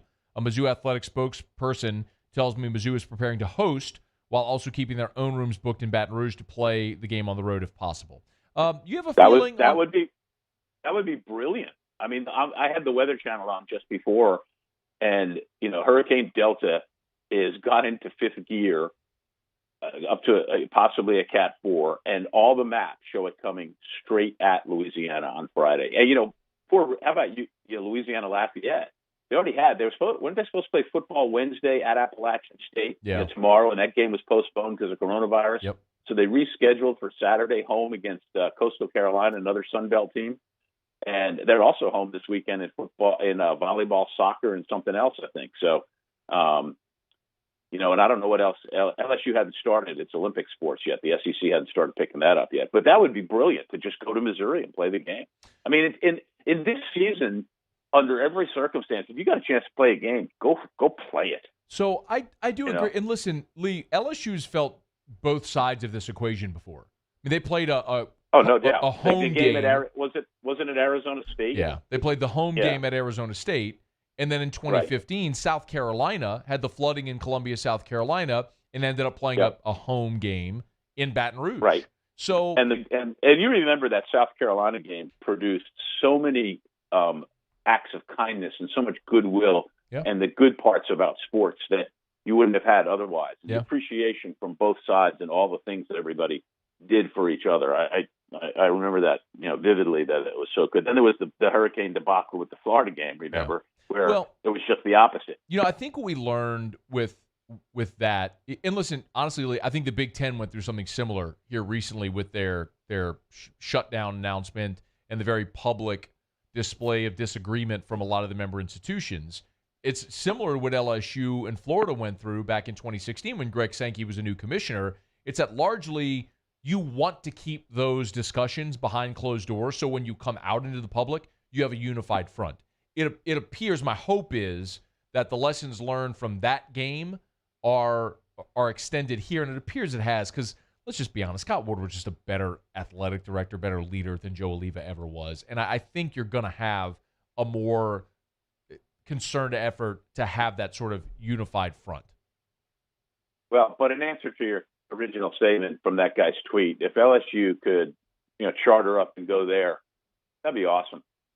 I would love it. I think it's better than not playing. I would agree with that completely. I'll tell you there's many, but one very true part where it's the negative effect is in a season where everyone's cash strapped and you only have 5 home games, now you're giving up one. I mean, technically it would still be a home game in Columbia, but you'd still be giving up. Would you bet dollars to donuts the way this season's gone that the rest of the schedule is going to stay intact in the way it is? There's a great chance that LSU could have an away game and that team has to coronavirus out and somebody else comes and plays at LSU instead that weekend, just like with the UL situation this weekend. Anything that could happen. I mean, we could have an October hurricane, right? I mean, anything can happen. The October hurricane is bonkers, no doubt. But I've talked enough about the COVID cancellation. I think the SEC was so far ahead with respect to that look, I mean, a couple of weeks before the season started, there was this big story because both LSU and Florida had their whole offensive lines quarantined, they couldn't practice. Well, the timing of it was good for them. I don't mean to be conspiracy theorist because that's not really what I do, but I also understand CDC guidelines say if you test positive, you don't have to test again for 90 days, and that effectively gets everybody through the season, right? So, I mean, draw your own conclusions there, but I think the SEC had enough time to plan for what they felt was an inevitability. So I don't think you're necessarily going to see the same shifts that you're seeing maybe in some other smaller leagues. But the hurricane, this is just However, but October's back to my original statement. Would anything surprise you? No, nothing would surprise me. Not anymore. Well, the one thing that's not a surprise is that I have a great beer, and it's too bad with LSU having beer, they can't get this line of beer in there. You don't get to do the transitions to the beer. That was just a transition to the transition. I mean, it's almost like, Lee, I tell you, we've done this so long now. When you dance with somebody, Lee. This coming from the guy who likes to stick his foot up and pull his pants leg up just to get in my camera shot when we used to go to studio and do my TV show. You know what? Everything I do like that on your TV show makes your TV show far more interesting. Let's be honest. Okay. Anytime you can be around. I haven't had you on Zoom yet, so we'll see. By the way, Tim Brando's coming on this week. Sports225.com for all the show listings. And if you missed the Chuck Culpepper one last week, it was fabulous. Well, we didn't because I don't think you were here last week. You were here 2 weeks ago. You were gone last week. But maybe so. You know what I love about Tim Brando? He likes to. Tim Brando. Hey, Lee, when you dance, you can't drag your partner all around the floor. It takes two to tango. Sometimes you lead, sometimes you let the other person lead. You know, you got to learn. It's too bad we don't have the visual right now. You know, the acting like there's a zipper across my mouth. You know what I love about Tim Brando? No, tell me. Just turn his pot off real quick. Just pot him all the way down, so I can do this, so he doesn't screw it up anymore. I love about Tim that he's accomplished so much in his career. He's a great mentor to many. If you ask him questions, he's always there. I mean that sincerely. And he is an amazing guy to sit down and have a beer with. That's how it's done, Lee. What comes in bottles or in cans? Can't get enough of it. How we really love it. Makes me think I'm a man. I could kiss and hug it, but I'd rather chuck it. Cut my belly out to here. I could not refuse it. I could really use a beer. You know, I had that one teed up like 4 times, and you kept interrupting me. That was fabulous. I applaud you. Thank By the you. way, there's a brewery in Michigan called Bell's, and if you've never had Bell's beer, I mean Bell's beer. Oh, my gosh, the Amber Ale, which unfortunately is one of those beers you can't get around here right now. But they make a stout, they make a porter, they make IPAs. And Bell's is available at quite a few places in Baton Rouge, including, quickly, Bin Q, Calandro's Whole Market, a couple of Matherns were there, and Rouse is the one on Bluebonnet. And the beer that I'm going to tell you about this week is only a September-October beer, but it's in all of those places, and you don't want to miss it. It's called the Best Brown Ale. So it's Bell's Best Brown Ale. What they say, a smooth, toasty beer that offers hints of cocoa and caramel, brewed with American hops. Best Brown is well-balanced and bridges the gap between lighter-bodied beers and malty stouts. The owl hopefully agrees. You never know with owls, whatever that means. But there's an owl on the Best There's an owl. Yeah, I see. There's an owl on the label. It's 5.8% alcohol. This is an absolutely fabulously tasting, beautiful, beautiful colored beer. That is exactly the way they describe it. It bridges the gap between lighter-bodied beers and malty stouts. So it's got a little heaviness to it, but it's not heavy like a stout. It tastes so good. I have 2 of them. Luckily, I had one, of course, that I did for research for you, because I'll go to great limits for you, and I will drink the second one momentarily as I cook dinner. There you go. Did you get bottles or cans? Cans. Okay, because I saw the photos that Paul has. It was a 4-pack of cans, but I see they have a bottle as well in this photo. They do, and I am going to hit one of those places this week because I want to get another batch of this before it goes away. That's how much I like it. I like it right up there as a brown beer, like I do that Vero Rye from the place in Lake Charles, Crying Eagle, which is not. I don't think they're even distributing over here right now. So, because of the storm. Yeah, that makes sense. Yeah. Well, so here's hoping they all get back on track sooner rather than later. Always appreciate it, Lee. Thanks, man. We'll talk next week. Bye, Matt. All right, we'll see you. This is After Further Review, presented by Insurance Network of Louisiana. Stay here. AFR. Love telling you about our friends over at the Baton Rouge General Hospital. And the Baton Rouge General Hospital all this month, October, Breast Cancer Awareness Month, is doing their part to make sure that the ladies in our community know to protect themselves. Protect your pumpkins, as they like to say. And every year, one of the real fun traditions over at the Baton Rouge General is they have their pink pumpkin patch on the Bluebonnet campus. Well, obviously with COVID, they're trying to encourage social distancing and not having crowds come together. So the pumpkin patch will be back next year. But listen, mammograms are still a must, as they say. Protect your pumpkins. So ladies, schedule that mammogram. You can do it over at the Baton Rouge General Hospital. Fellas, make sure the mom, wife, mother, sister, aunt in your life does this. I can tell you, with both my mom and my aunt as breast cancer survivors, it matters so much. Early detection is key, so take advantage of that at the Baton Rouge General Hospital. brgeneral.org for the Baton Rouge General Hospital. I've been doing business with Luba for 25 years. They're dependable, trustworthy. It's just the attention to detail with our clients. Our folks have years and years of experience. They're highly trained professionals, but many companies have that asset. What I'd like to think makes Luba a bit different is that we use those talents in a way that truly is dedicated to serving the needs of the folks who depend on us.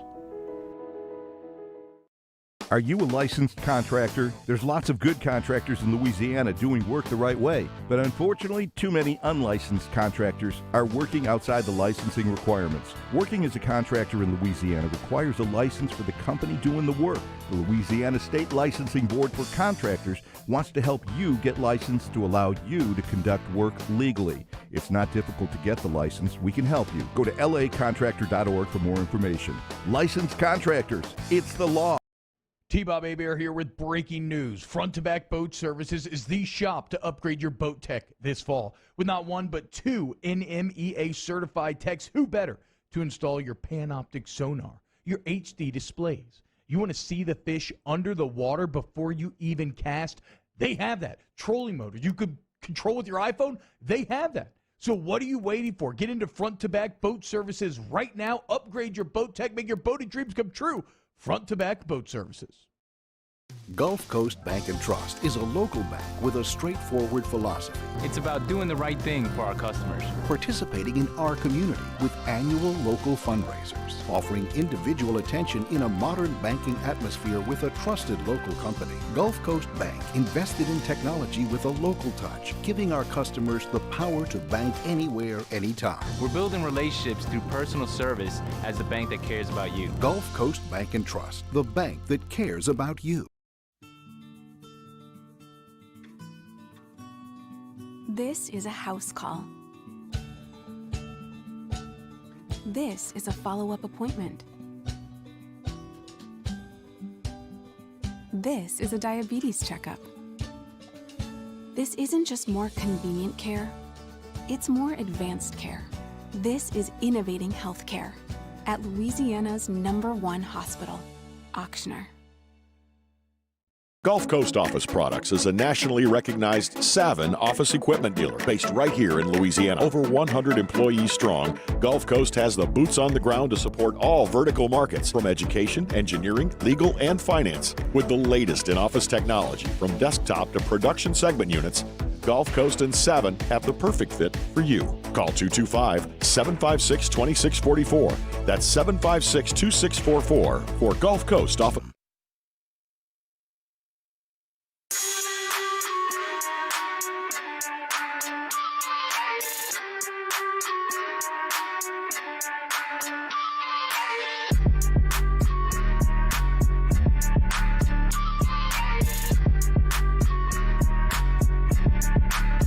After further review with Matt Moscona, presented by Insurance Network of Louisiana, call for a free quote to see how much you can save. 293-0450. After further review with Matt Moscona, ESPN Baton Rouge, New Orleans, Alexandria. Man, I saw Eddie Van Halen die. Did you see that? I did see that. It's a bummer. It is.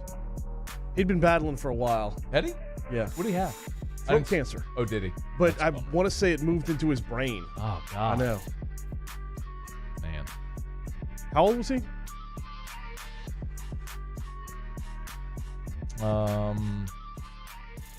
He was 65. Going too soon, man. What? Nothing. It's always sad. Is it appropriate or strange that he was 65? And one of his famous songs is Can't Drive 65. I thought the song was 55. You're right, it was, wasn't it? 55. Yeah.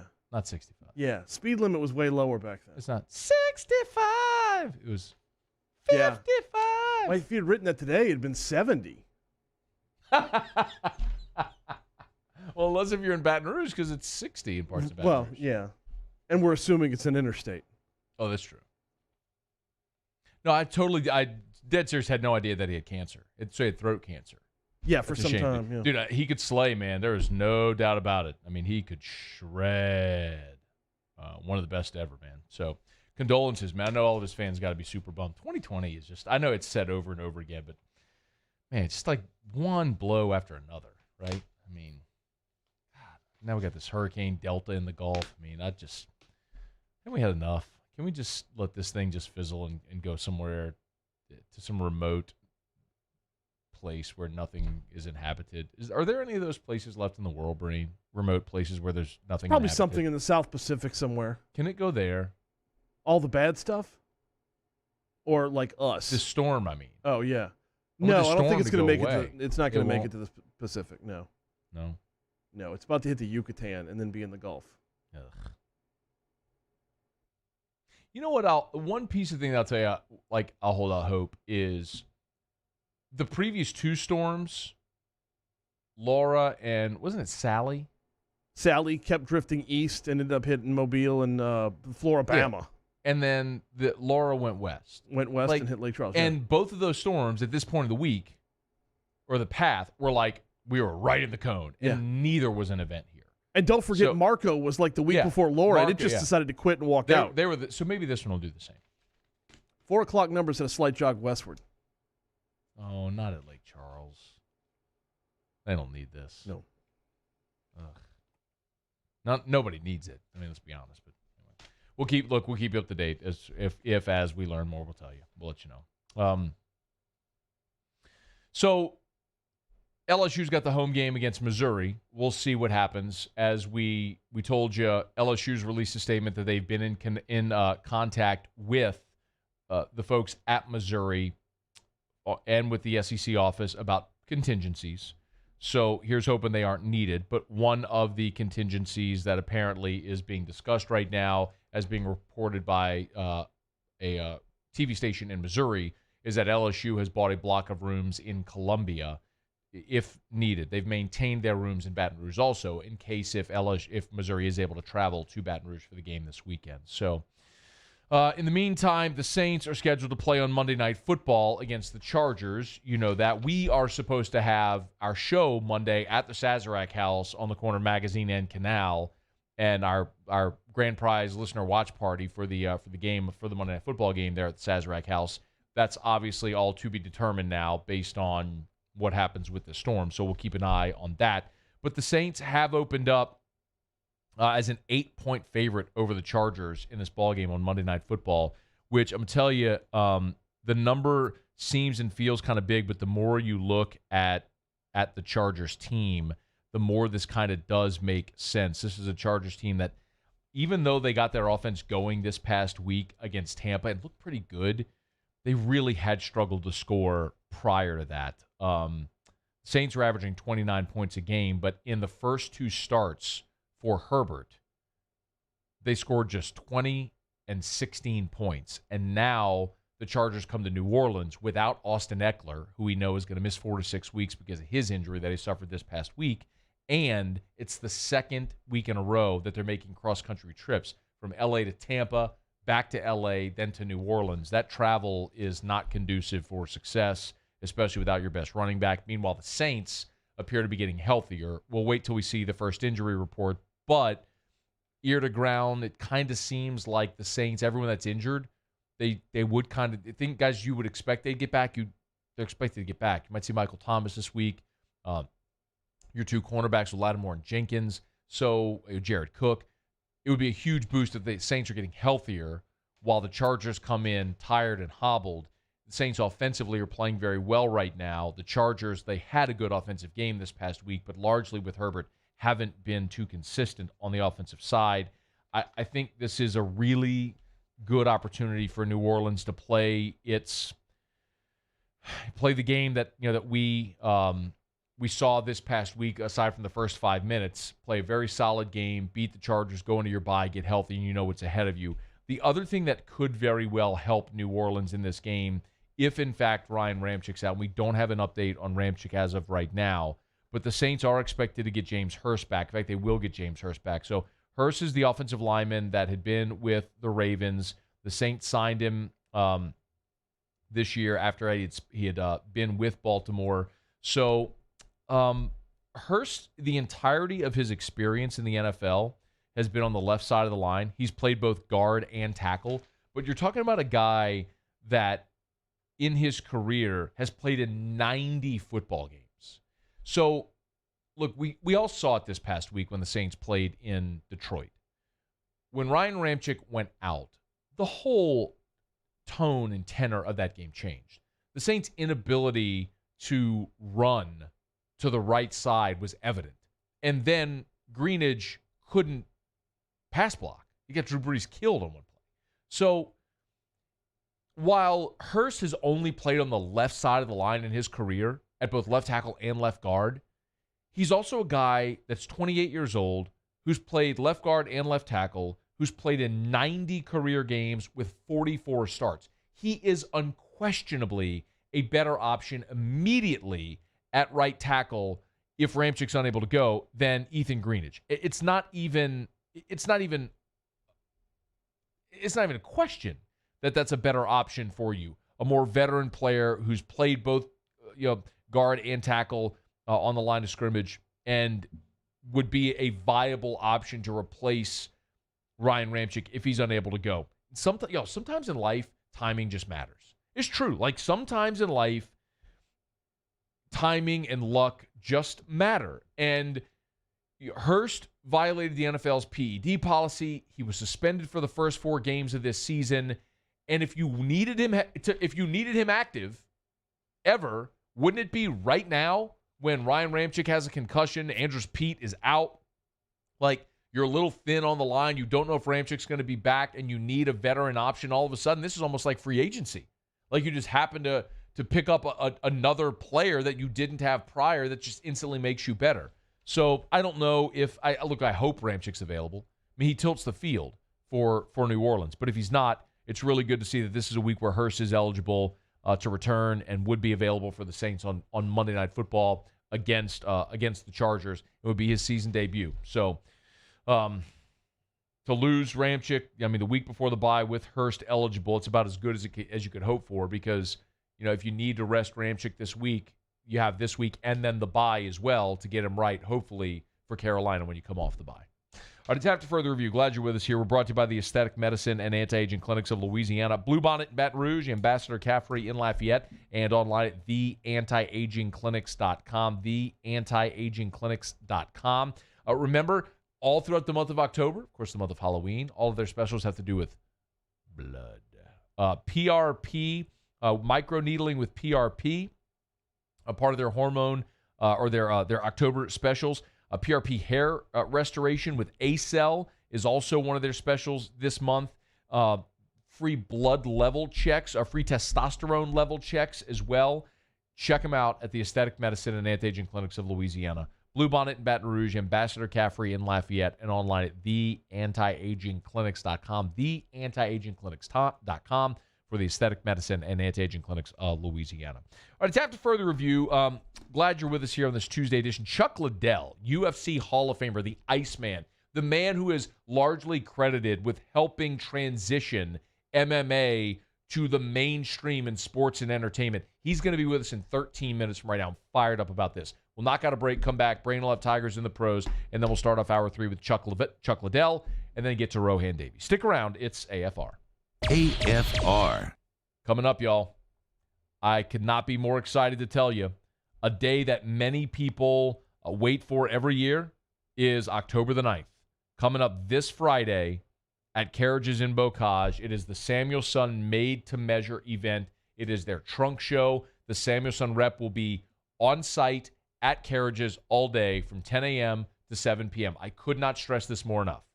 If you're interested in custom suits, sport coats, dress shirts, they have special event pricing that will only be available on Friday at Carriages for this event. But keep in mind, call ahead. You can walk in at any time. But if you call ahead and reserve your time, then you're slotted with the rep at that time. If you walk in during someone else's time, then you have to wait. So it would be so beneficial to call ahead to Carriages for this Friday, October the 9th, 10 a.m. to 7 p.m., the Samuelson Made to Measure event with special event pricing. One place, Carriages in Bocage.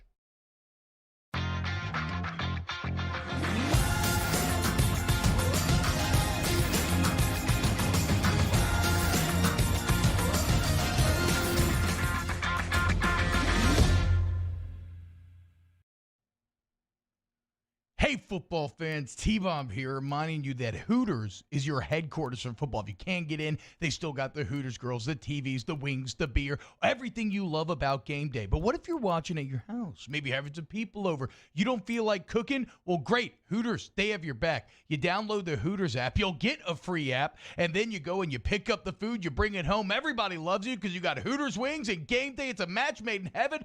Download the app. Get Hooters to go. Hooters, your headquarters for football. I've been doing business with Luba for 25 years. They're dependable, trustworthy. It's just the attention to detail with our clients. Our folks have years and years of experience. They're highly trained professionals. But many companies have that asset. What I'd like to think makes Luba a bit different is that we use those talents in a way that truly is dedicated to serving the needs of the folks who depend on us. ServiceMaster Elite create clean, disinfected work environments. As a local business, we take pride in serving the New Orleans and Baton Rouge areas. Our cleaning protocols follow CDC and OSHA standards for healthcare settings, offices, senior living, restaurants, and industrial plants. Contact ServiceMaster Elite to get your operation ready for reopening with germ disinfection cleaning. ServiceMaster Elite, the trusted choice in professional cleaning since 1996.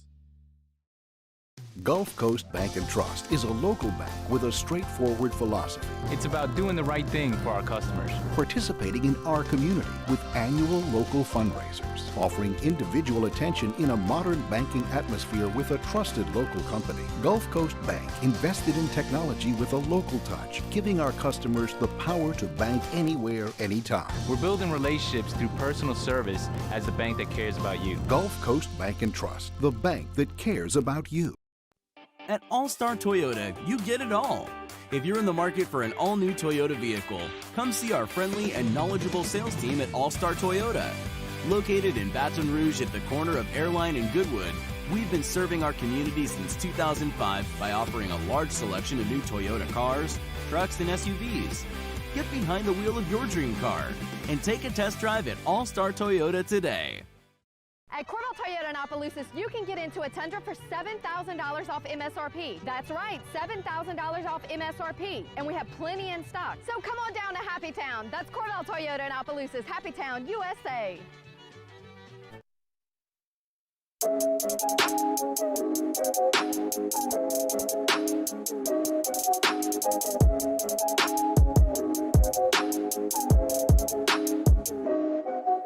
After further review with Matt Moscona, presented by Insurance Network of Louisiana. Call for a free quote to see how much you can save. 293-0450. After further review with Matt Moscona, ESPN Baton Rouge, New Orleans, Alexandria. Chuck Liddell, 9 minutes from right now. Right now, however, Brain has Tigers in the pros. Tigers in the pros. They still bleed purple and gold. They're just really rich now. Presented by Kentucky's Best Hemp. Find them online at kysbesthemp.com. Got to start off with a little Monday Night Football action there, Matt. Gotta. Do it. Yeah, Clyde Edmonds-Helaire. No. You said Edmonds. I said Helaire, though. You definitely just said Edmonds. But I said Helaire. I don't even know that you said Helaire because all I heard was Edmonds. You said Edmonds. Did I? Yes. Well, I figure if somebody's going to mispronounce his name, they should mix it up as to which name they mispronounce. Okay. It's 16 carries for 64 yards. Technically, that wasn't Monday Night Football, though. Monday Night Football was the Packers and Falcons. That was just a game that happened to be on Monday night. Okay. I mean it was what? a game played on a Monday night. But it wasn't Monday Night Football. Okay, Sunday afternoon football relocated to Monday night. There you go. Game that was scheduled for Sunday. Clive Edmonds-Helaire. Nope. You got them all wrong now. It's not Clive. Clive Edmonds-Helaire. 16 carries, 64 yards, good for 2 catches and 27 yards. During the game, Jim Nantz was literally walking through like how he could abbreviate it so he didn't have to say the whole name. He was like CEH. That doesn't people do that on Twitter. good. No, it doesn't. Just call him Clyde. That's what I did. When I called his games at Catholic, I just called him Clyde. But I guess that's maybe more of a home broadcast thing. Sure. Clyde did not find the end zone. No. Tyrann Mathieu did. Yeah.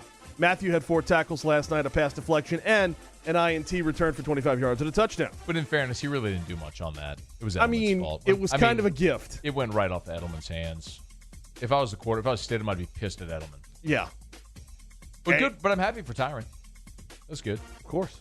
In the other, I guess in the real Monday night game, the official Monday night game, Deion Jones had 8 tackles, 6 of them solo, 1 for a loss. On the offensive side for Atlanta, not a big night for Russell Gage, just 2 catches for 22 yards. Although that was more than Calvin Ridley did on the night. He went blank. So did that affect your fantasy team? No, it did not. Oh. No, it did not. Then why are we mentioning that? I'm just saying he could have had a worse night. 2 for 22 doesn't sound great, but Falcons are 0-4 by comparison. Whatever. Yeah. Alex Bregman went 2 for 4 yesterday in Homer. Today, let's refresh and see where he's.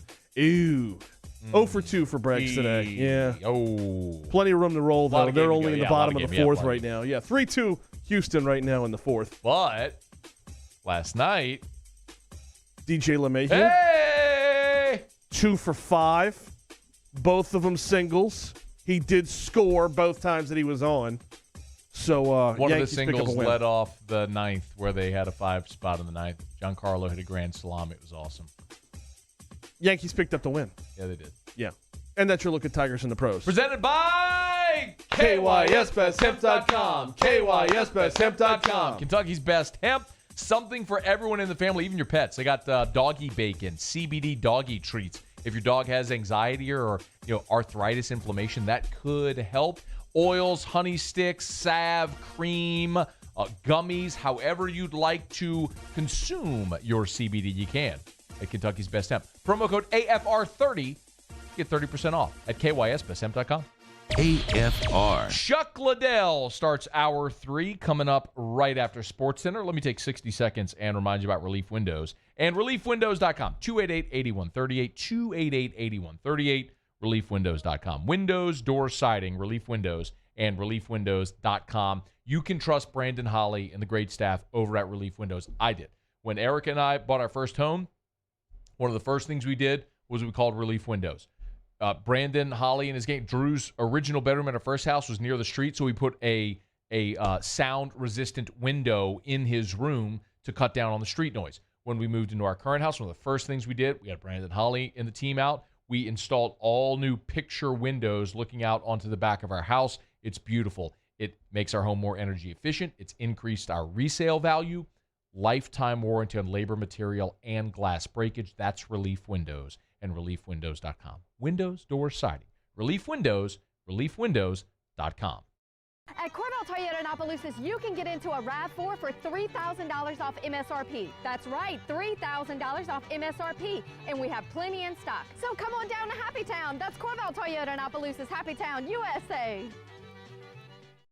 Are you a licensed contractor? There's lots of good contractors in Louisiana doing work the right way, but unfortunately, too many unlicensed contractors are working outside the licensing requirements. Working as a contractor in Louisiana requires a license for the company doing the work. The Louisiana State Licensing Board for Contractors wants to help you get licensed to allow you to conduct work legally. It's not difficult to get the license. We can help you. Go to lacontractor.org for more information. Licensed contractors, it's the law. Hello? What's up, E? What you doing? Chilling at the office working. You? Hanging at the job site. Chilling. Roof's up? Hey, Greg, roof up? Roof's up. Roof's up. Roof's up. Roof's up? Roof's up. Roof's up! Roof's up! Beautiful roof every single time. True. True.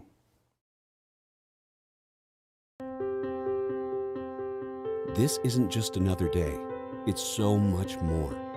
Kelly's life was put on hold when her auctioneer primary care doctor discovered a rare blood disorder. Her doctor connected her to an auctioneer care team of cancer, heart, and kidney specialists. With multiple primary care locations around Baton Rouge, same-day appointments, and online scheduling, we're relentless about keeping you healthy. Auctioneer Baton Rouge, innovating healthcare for Kelly.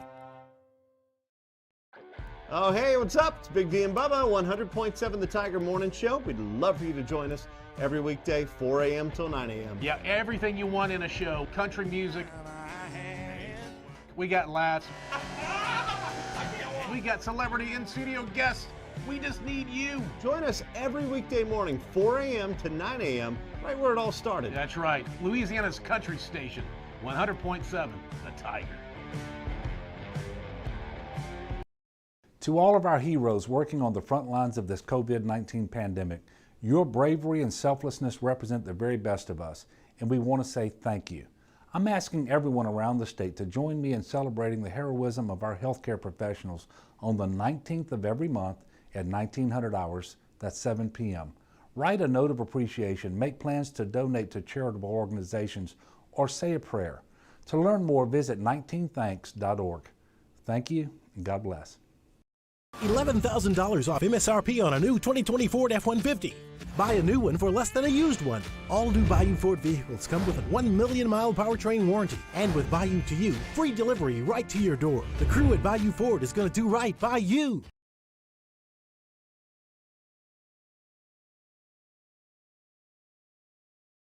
Callahan Injury Lawyers. This is SportsCenter. I'm Christine Lisi, breaking news. Sources tell ESPN's Adrian Wojnarowski Heat center Bam Adebayo plans to return from a neck strain for Game 4 of the NBA Finals tonight against the Lakers. LeBron James says he's locked in after digesting LA's Game 3 loss, added he wasn't his best on Sunday, but knows there's always an opportunity to get better.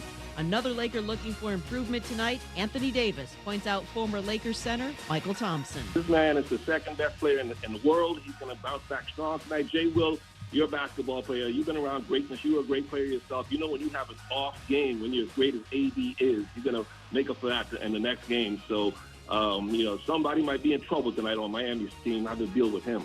Michael Thompson with Keyshawn Johnson, Jay Williams, and Zubin Mehenti. Game 4, 8 Eastern, ESPN Radio, 9 Eastern on ABC. The divisional round continues in the Major League Baseball playoffs. Game 2, George Springer's got a 2-run homer. Carlos Correa's driven in a run. Astros up 3-2 on the A's, top of the 5th. Braves scored 6 in the 7th. They took the opener against the Marlins today, 9-5. Coming up on Wednesday, a huge weekend of college football, headlined by number 7 Miami and top-ranked Clemson. Hurricanes coach Manny Diaz joins us on Keyshawn, J. Will, and Zubin. Wednesday, 6 Eastern, ESPN Radio, ESPN News. Matt Moscona. I'm very important. After further review. Say it one more time. After further review with Matt Moscona. And here we go. ESPN Baton Rouge, New Orleans, Alexandria. Live from the Mercedes-Benz of Baton Rouge studios. That's right.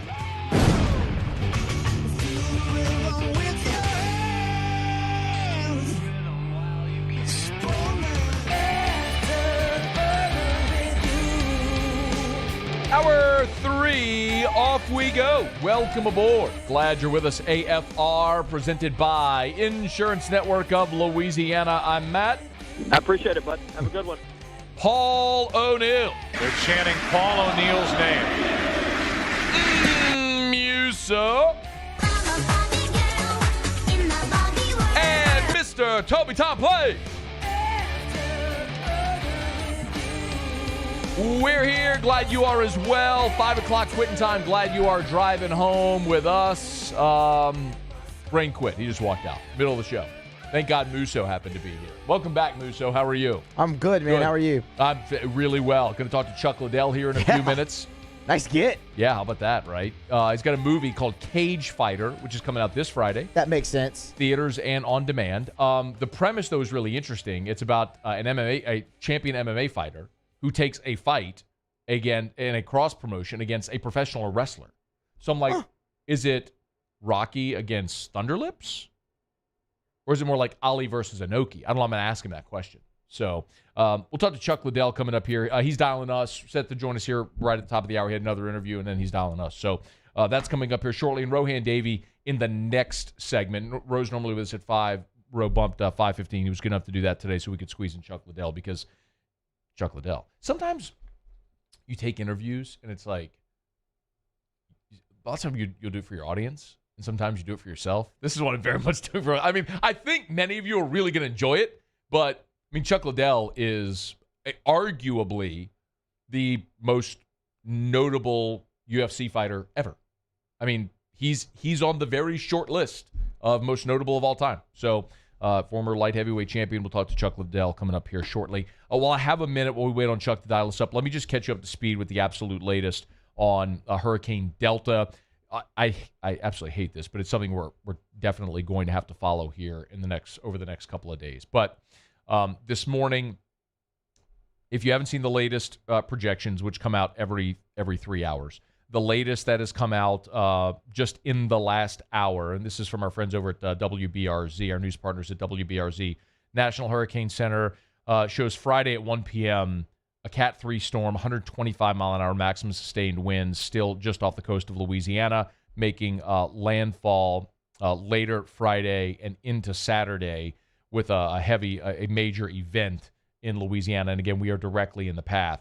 So we know that's the latest right now, although it has jogged a bit westward. What we found out this morning is that LSU and Missouri were planning contingencies together. And what we know is that LSU has obtained a block of rooms in Columbia for the possibility of playing the game there. And Missouri has maintained their block of rooms here in Baton Rouge in case if the game is played here on Saturday. So they're planning for those contingencies. We'll talk much more about that, and we'll have Rohan Davey with us coming up about 15 minutes from right now. It is my pleasure, though, to welcome on the show former UFC light heavyweight champion, a 2009 UFC Hall of Fame inductee, man who was largely responsible for transitioning MMA into American sports and entertainment mainstream. He has been on Entourage, The Simpsons, Dancing with the Stars, Celebrity Big Brother. He's got 14 movie credits to his resume, and he's starring in Cage Fighter, which hits theaters and on demand this Friday, October the 9th. He is the Iceman. Chuck Liddell joins us on AFR. Chuck, thanks for the time, man. How are you? Oh, great. How are you doing? I'm doing fantastic. I was reading up on some bio stuff. And so your first film credit is The Postman Always Rings Twice. 1981, you were 12 years old. Jack Nicholson, Jessica Lange, Angelica Houston. How did you land that role as a 12-year-old? You know, it was funny, and it's funny when I was in the Boy Scouts, and it was my first day going to try out this Boy Scouts place, and before I joined, and I was there, and they asked, they were coming to have Boy Scouts in the movie, so they wanted to get someone to go up to do it, and they came and asked us. It was a shot, got a day off of school. I think I got a check for like $35. It was pretty cool back then. Yeah, I actually got in, and I was actually in the scene. I made it in the scene. I got kicked. There was a food fight, and I got kicked out from behind the bar by Jack Nicholson, which was actually pretty cool. That is looking back. But the funny thing, a girl at my gym put that on my bio, added that to my bio, and I'm like, oh, okay, that's kind of funny, but it's cool. And people are like, and I had fans getting on there going, hey, you weren't on. We watched the whole thing. We didn't see him. We didn't see him. She had to write back shit. Guys, he was 11 years old. He was. He didn't have a mohawk and facial hair. So. Well, I guess those are the perks of like growing up in California when you're that close to Hollywood. Did you always want to be an actor? No, I never had any aspirations to really be an actor. I always wanted to be an athlete. I wanted to be, a football player or a basketball player or a baseball player, whatever season I was in. That's was kind of always what I wanted to be. The guy who does the show before me is Jacob Hester, who played football at LSU and was a fullback for the Chargers. And he told me as he was walking out, he's like, asked Chuck about the Chargers because he said he remembered seeing you in San Diego for some of the games. So, like, is that your thing? Like, every athlete has their sport, but then there's always something they grew up around that they're like a diehard. I mean, are the Chargers your team? No, actually, Green Bay is my team. Hester's a liar, man. Green Bay fan. No, he's not. Lorenzo Neal. So Lorenzo Neal and Kasim Osgood are really good friends of mine. Okay. They both played for the Chargers. So I was rooting for the Chargers for quite a few years because of them.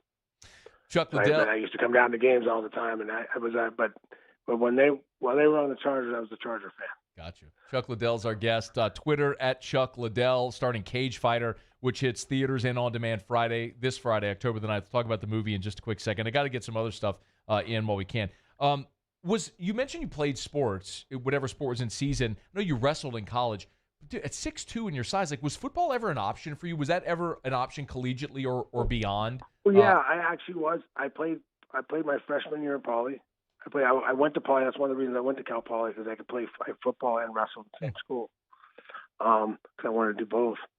And I played.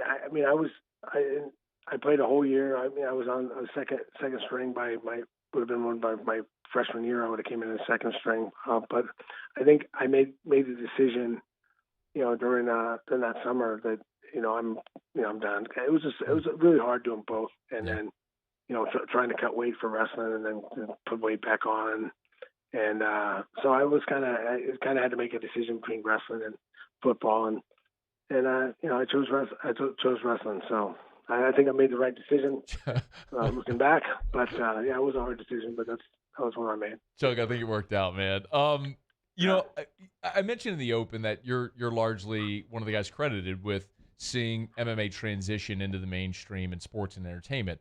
And I know when I talk to athletes a lot and guys who mostly are retired, when they're in their sport, they don't want to think about legacy or anything like that. But I know you had the 2018 fight with Tito, but your first retirement, it's been 10 years. So, have you gotten nostalgic at all, Chuck? Have you thought about the advancement during your career of the UFC and how much it's changed?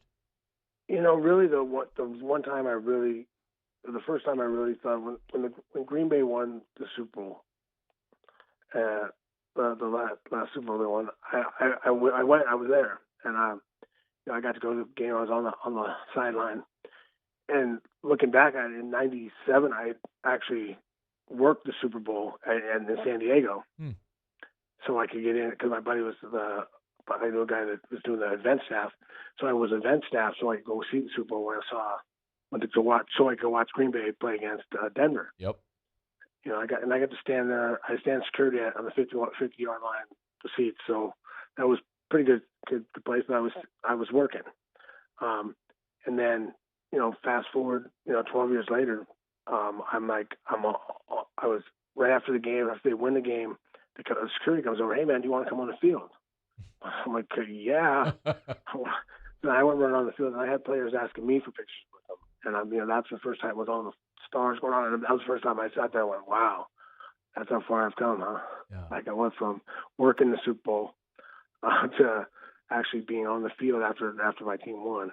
So it was a pretty cool moment. It is an incredible story. I mean, I know the moment for me that I would always point to would be UFC 71 and 07 when you and Rampage fought. That's when it felt like there was the most mainstream coverage of an event. Would you agree with that, or was there another moment professionally in your career where you'd say that felt like the tipping point?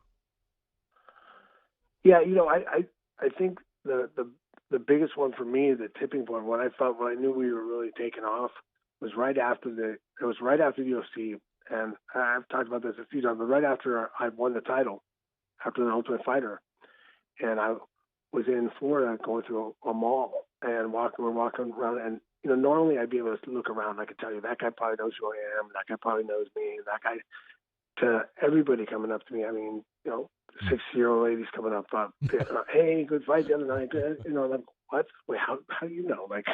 It was just the amount of, and it was just I couldn't tell who would know who was walking up. Hey, and I got everyone talking to me. So that was probably the first thing where I knew, hey man, this is really gonna blow us up.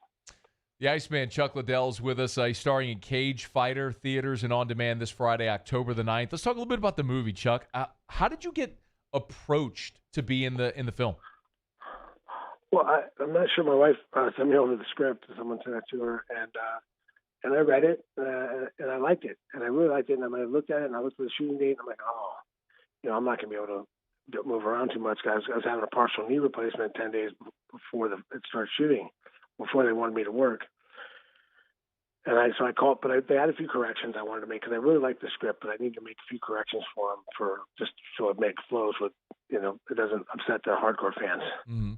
So I'm like, so I called them up and I said, hey man, you need to fix these things, but I'm sorry, I'm not gonna be able to do the show because I can't.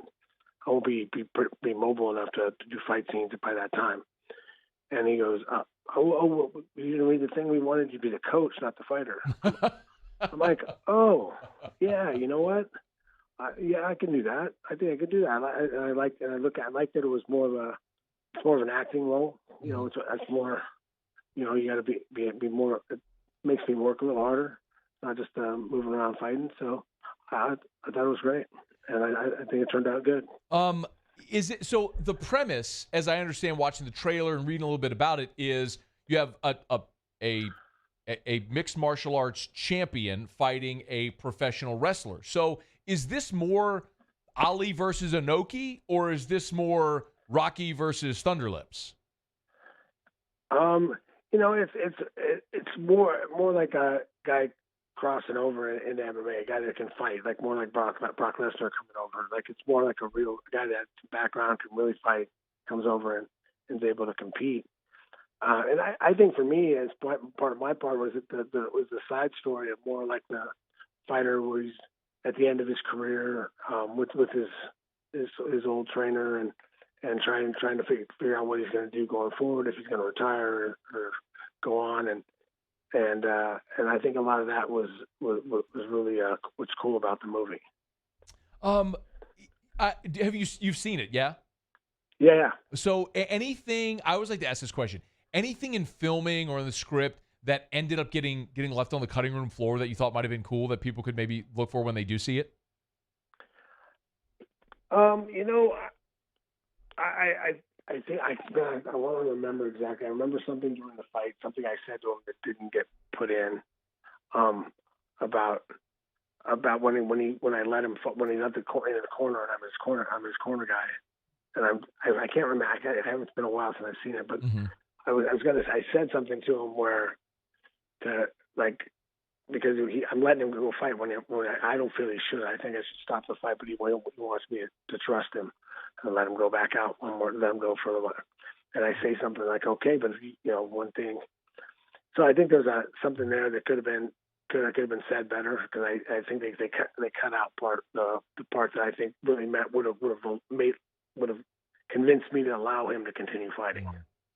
It was something. It was an exchange that would have, because at some point I let him go back. I let him fight, and it's because we've worked together for a long time, and he was saying the right things to me to allow him to go back out and fight.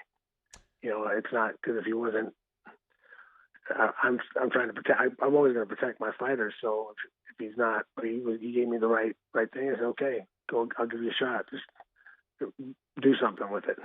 Very much, very much looking forward to seeing it when it hits theaters and on demand this Friday. Hey, before you go, Chuck, a couple things. Do you still get to stay really in touch with the UFC? Like, do you have a favorite fighter now? Maybe a young guy who's up and coming.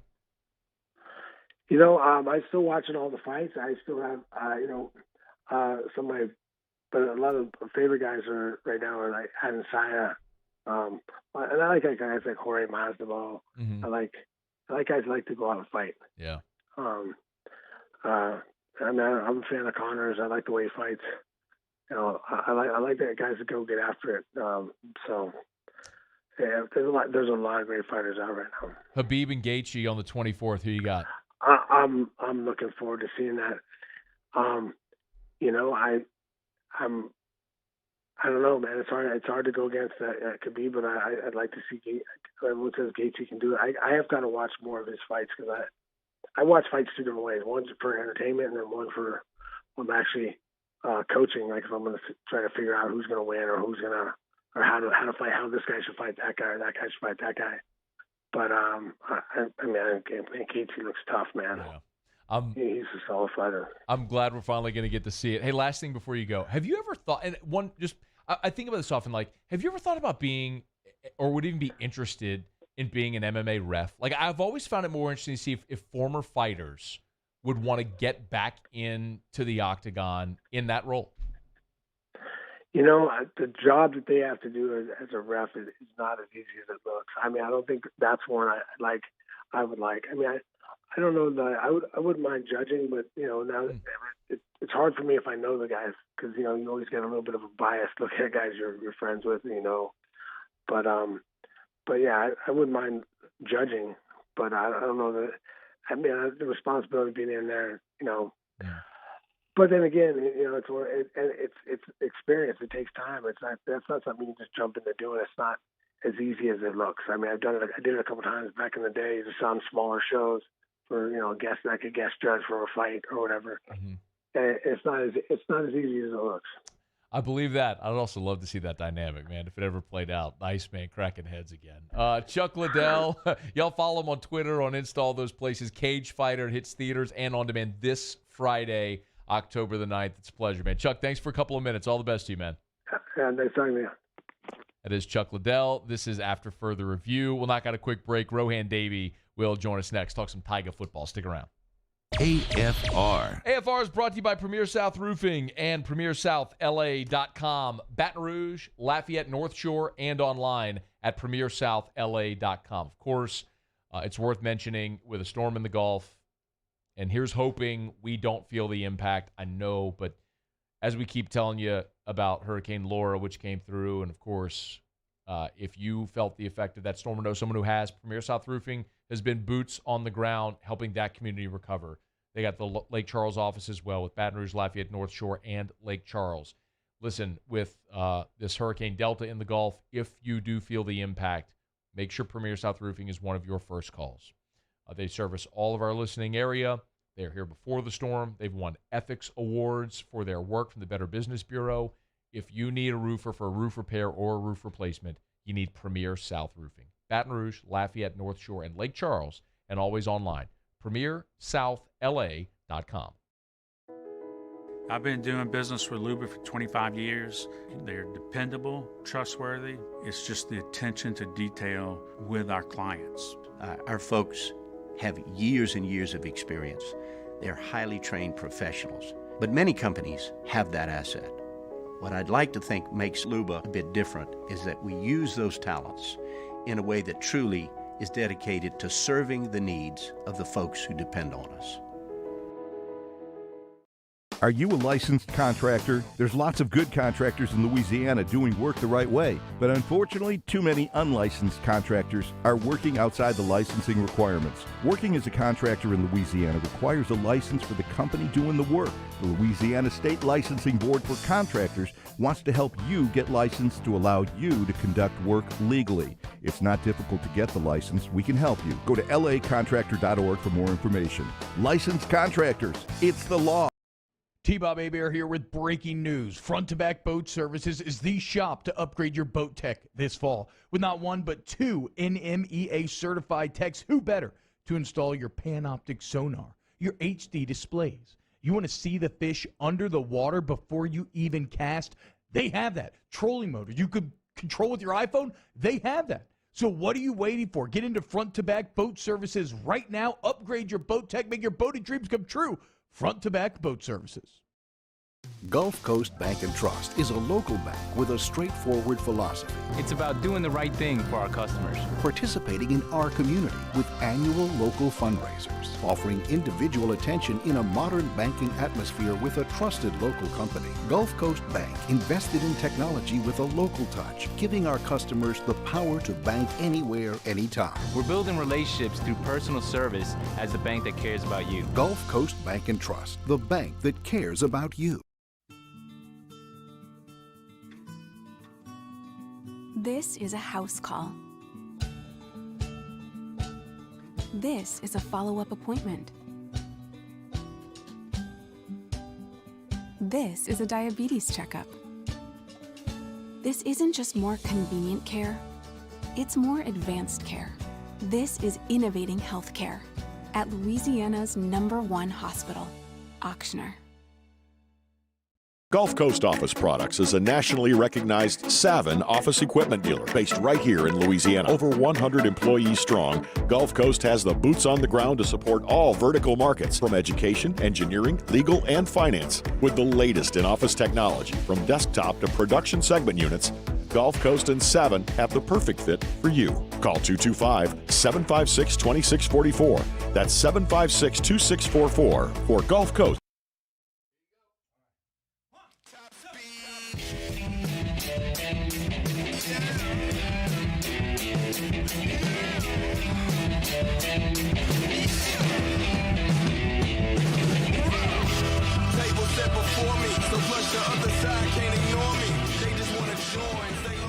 After Further Review with Matt Moscona, presented by Insurance Network of Louisiana. Call for a free quote to see how much you can save. 293-0450. After further review with Matt Moscona, ESPN Baton Rouge, New Orleans, Alexandria, Rohan Davey.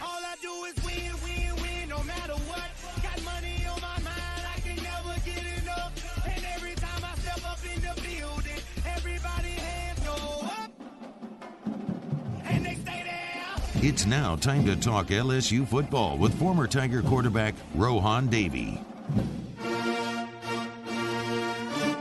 Presented by South Point Volkswagen and SouthPointVW.com. If it's on the lot, it's online at SouthPointVW.com. South Point Volkswagen. What's your direction? Rohan, you ever seen a woman letting her concealer bake? Yeah. What's up, man? How are you? What's happening? Well, a lot actually. What's happening? Sit tight, Ro. There actually is a little bit of breaking news. This is from Ben Arnett from KOMU in Missouri. He just tweeted while we were talking to Chuck Liddell.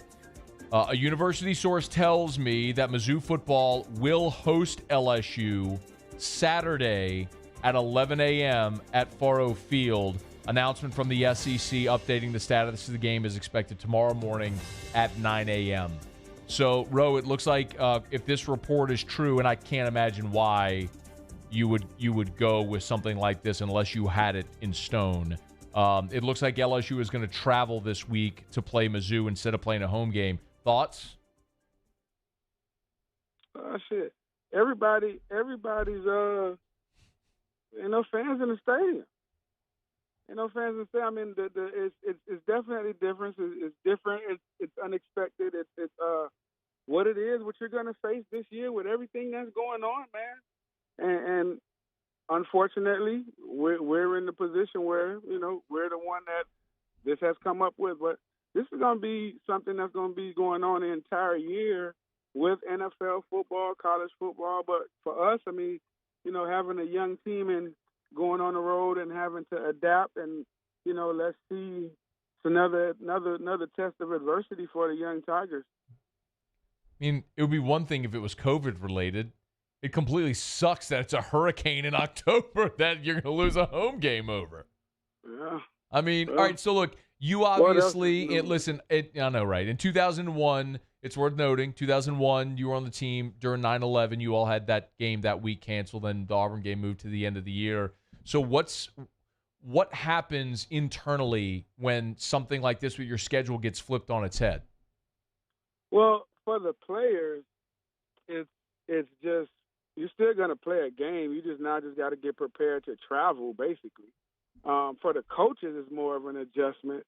Now you got to, get the equipment and get everything and start all the logistics. But as far from a playing standpoint, I mean, you still got to run, tackle, pass, and catch the football. So for me, man, it was always you try to focus on what you can control, and what these guys can control is going out there, still being prepared, and playing football. I think that, everyone, the team, everyone throughout the college football this year knows, you just got to be prepared for everything, basically, and anything. And, I mean, from that standpoint, you got to roll with the punches, man. Yeah. I mean, another really disappointing thing is you think of it now, LSU's going to have to travel 3 weeks in a row because they're going to haven't gone to on the road to Vandy, now on the road to Mizzou, and then on the road to Florida. So back-to-back road games for LSU now is what it appears. We'll see the particulars. Let's talk about what we saw Saturday with LSU against Vanderbilt. We talked last week about Brennan and the up and down day that he had in the opener against Mississippi State. What improvement did you see week 1 to week 2?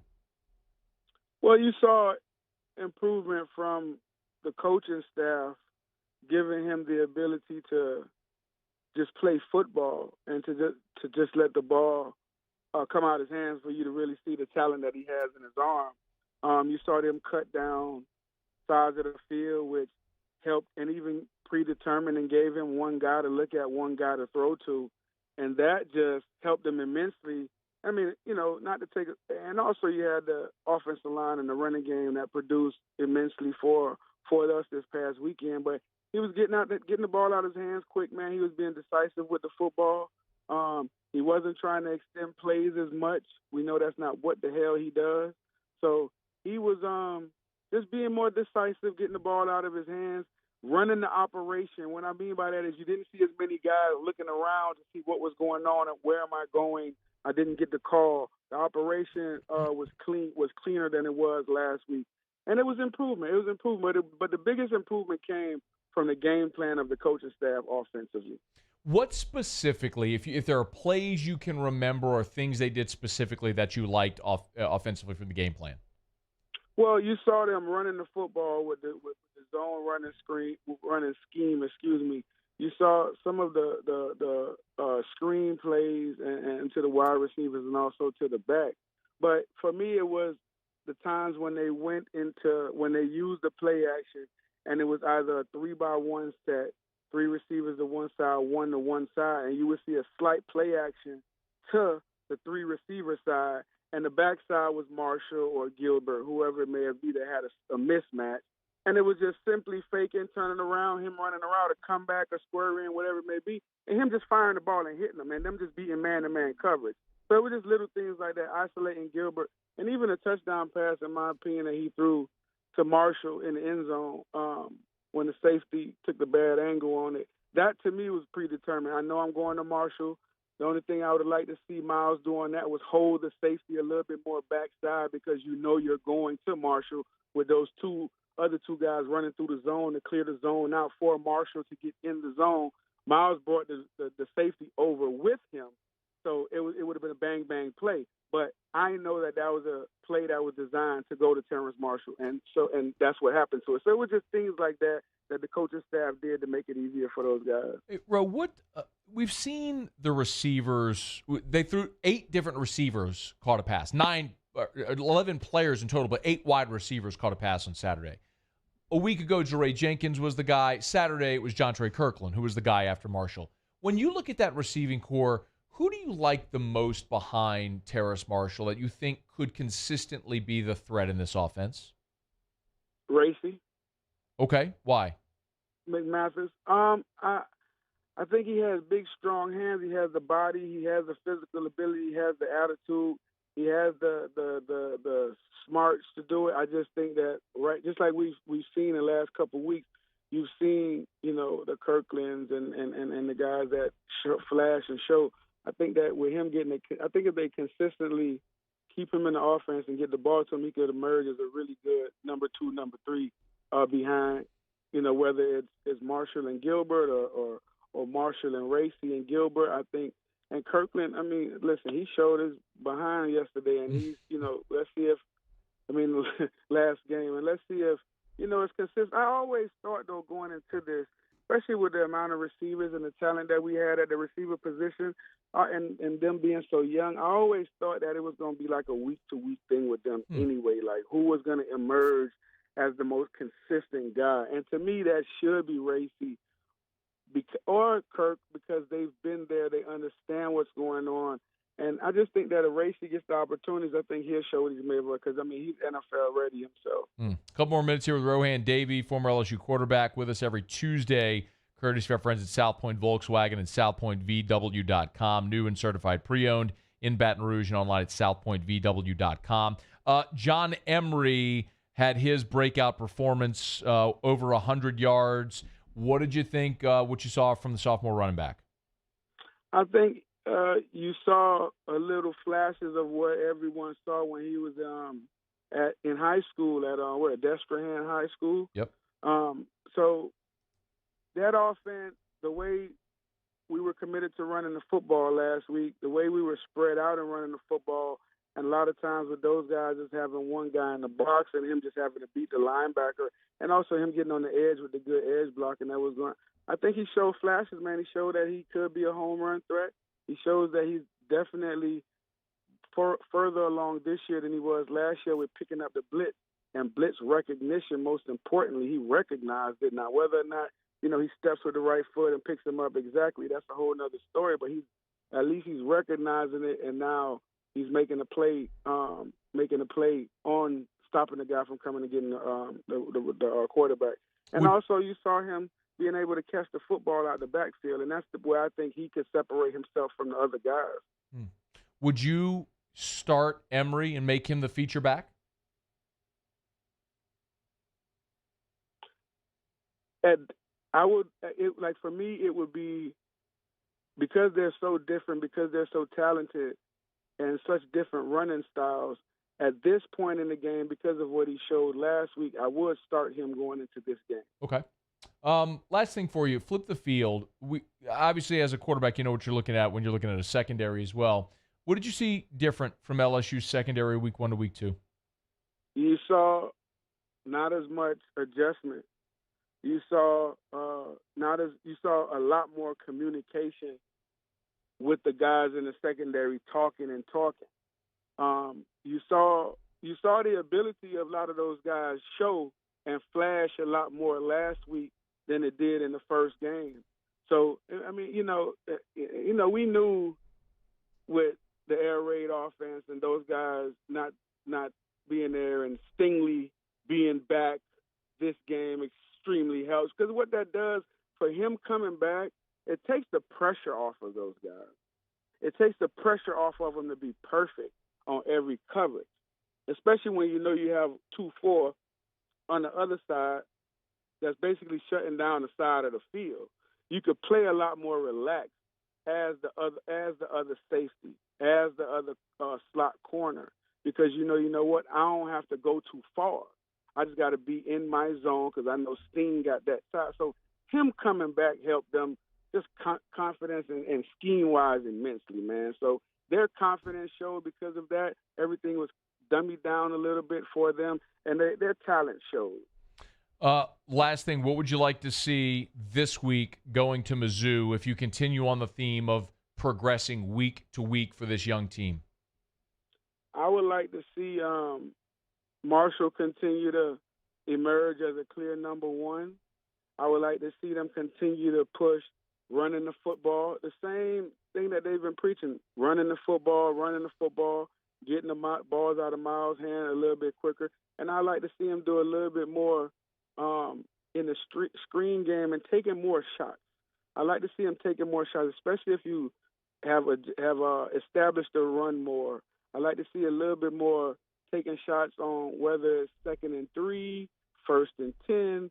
Once you've established whatever your run game is for that day, whether it's stretch, whether it's zone, whether it's RPO, whatever it is, just have some shots designed in there and timely shots where you're getting these guys, these fast receivers, on a matchup with a safety or in a matchup with a slot receiver, and you're taking those good shots. Because that's what we used to seeing from last year. That's where it has to continue to go, because it's all about big plays, man, and generating big plays.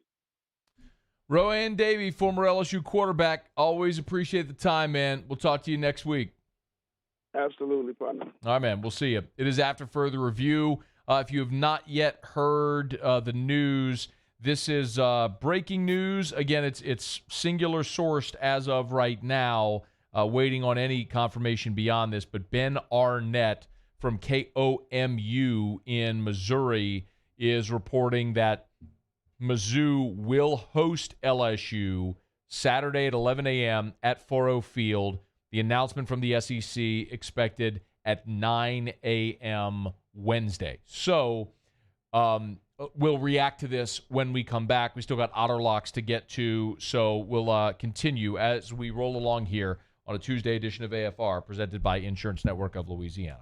AFR. Remind you about Clegg's Nursery. Buy local, shop local at Clegg's Nursery with 4 locations in the greater Baton Rouge area. You can find the location nearest you. Get on by and see our friends over at Clegg's Nursery. But I do want to remind you that this Saturday at Clegg's and all this week, I'm going to be reminding you, the Baton Rouge Green Tree Spree is this Saturday, October the 10th, at the Segan Lane store. So it's a great opportunity to get by Clegg's Nursery there. It's a great thing that they're doing for the environment and for the city as well. 8 a.m. to 1 p.m. You can stockpile on tree planting this Saturday over at Clegg's Nursery. You can buy BRG-approved trees, and Clegg's will donate to BRG, the Baton Rouge Green Foundation. You can ask their tree experts questions, stock up for tree planting season. It's all this Saturday at the Segan location of Clegg's Nursery. Gulf Coast Bank and Trust is giving our customers the power to bank anywhere, anytime during this challenging event. And we're right there with you. Our mobile banking app is a smart way to manage your money and time. Gulf Coast Bank and Trust, the bank that cares about you. Started making beer at home and immediately fell in love with it. That's just like the day of my first batch of brewing. I was already thinking, can I do this for a living? Oh yeah, obsessed with it. He was totally consumed by it, and then looked at me one day and told me I was put on this earth to brew beer. And I was like, wow, that is such a bold statement. And if you can say that about anything, then you need to follow your dream and do it.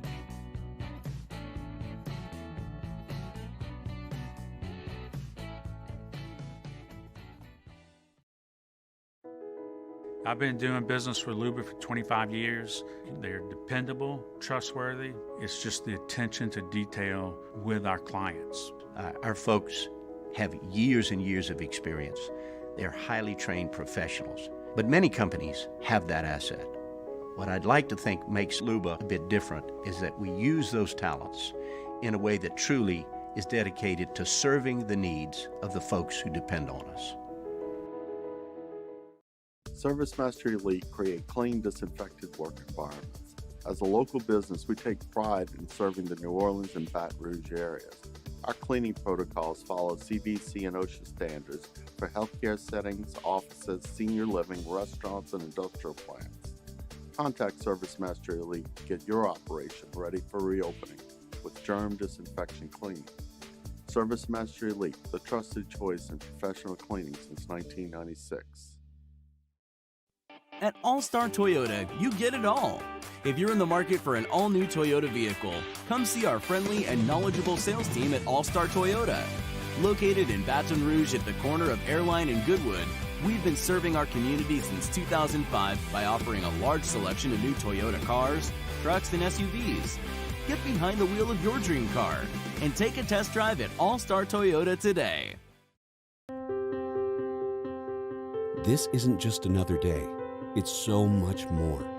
Kelly's life was put on hold when her auctioneer primary care doctor discovered a rare blood disorder. Her doctor connected her to an auctioneer care team of cancer, heart, and kidney specialists.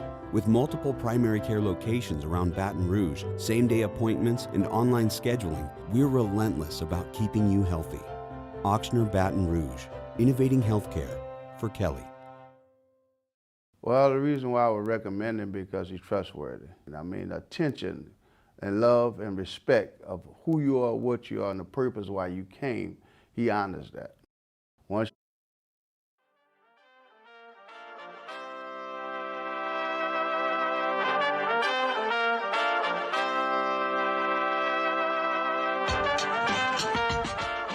After further review with Matt Moscona, presented by Insurance Network of Louisiana. Call for a free quote to see how much you can save.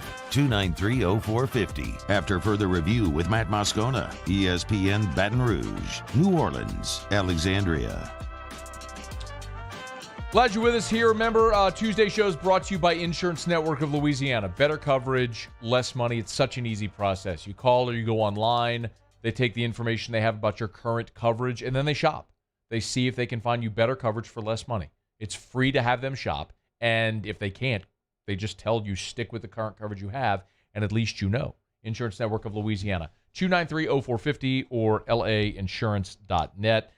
Really good show. If you missed anything, Larry Holder, Hour 1, Feinswag and his beer. We had Chuck Liddell earlier this hour and Rohan Davey just now, but the big news, if you have not heard, reports out of Columbia, Missouri, that LSU and Missouri will play in Columbia Saturday at 11 a.m. An official announcement from the SEC expected tomorrow at 11 a.m. Again, this is not confirmed yet through LSU, the SEC, or Missouri.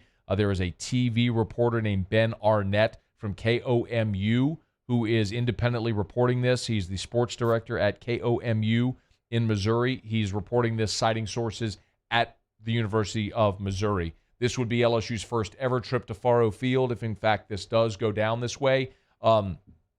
Someone, let's see, Todd Jones in the Byford YouTube chat asked if it's going to be televised. Absolutely. Remember, every game is televised in the SEC per their contract with ESPN and CBS. So we know it won't be a CBS game. This will be an ESPN game on one of the networks, be it SEC Network, the alternate channel, or one of the ESPNs where they'll put it. But yes, it will be absolutely be televised. And sometimes when things like this happen and shuffles happen, we do see networks kind of change and barter a bit to have a more premium game. I don't know what, Musa, can you please check for me what the 11 a.m. game on SEC Network is what the 11 a.m. window is for this weekend with the SEC, what the TV channels are, because that could change, and it has changed in the past. But there's one point, and I think I saw it in the chat as well there. It was Jenny Stevens who said, as much as I hate it, someone tell Florida, this is how you handle a hurricane. Yes, I'm still mad about 2016. You should be. You should be, Jenny. Because LSU offered every possible contingency to make that game happen, and Florida balked. Now, Joe Oliva's problem in that scenario was he acted like a petulant child and aired everybody's dirty laundry and said, well, we're playing a home game.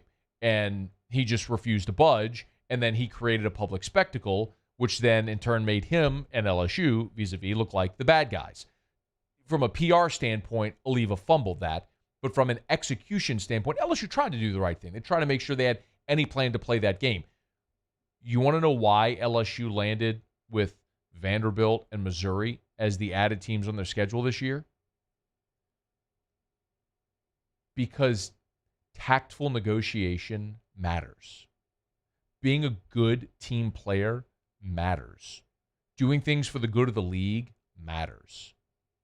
And Scott Woodward has done that since he's been on campus. Don't think that this isn't building immense collateral right now for LSU athletics. When on a Tuesday with a storm coming in a COVID year, when you're down to 5 home games, you agree on Tuesday to say, all right, this is what's best. We'll go up and we'll play it in Columbia. Instead of saying, hey, let's wait another day. Let's wait another day. Let's wait another day. I think Jenny in the chat said it right. As much as it sucks, losing a home game, playing the game up in Columbia, it's the right thing to do. It is. It's the right thing to do. Now, we may wait a day, and that course the storm may jog west even further. We may get to Saturday, and it may be a beautiful sunshiny day in Baton Rouge. We may all be ticked. But you remember what happened with Hurricane Matthew in 2016? Ended up being a beautiful sunshiny day in Gainesville. But what if the alternative is true? So you plan for that contingency. I think LSU's doing the right thing here. What you got, Moose? So 11 a.m. on ESPN is Florida at A&M. 11 a.m. on the SEC Network is South Carolina Vandy.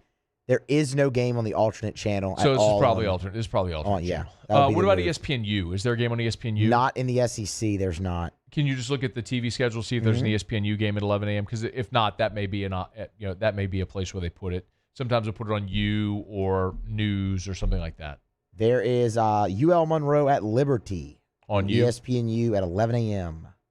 Well, if you're ESPN, you would probably go hat in hand to ULM and Liberty and say, sorry. Can we? Well, contractually, I don't know if you can do that, is my point.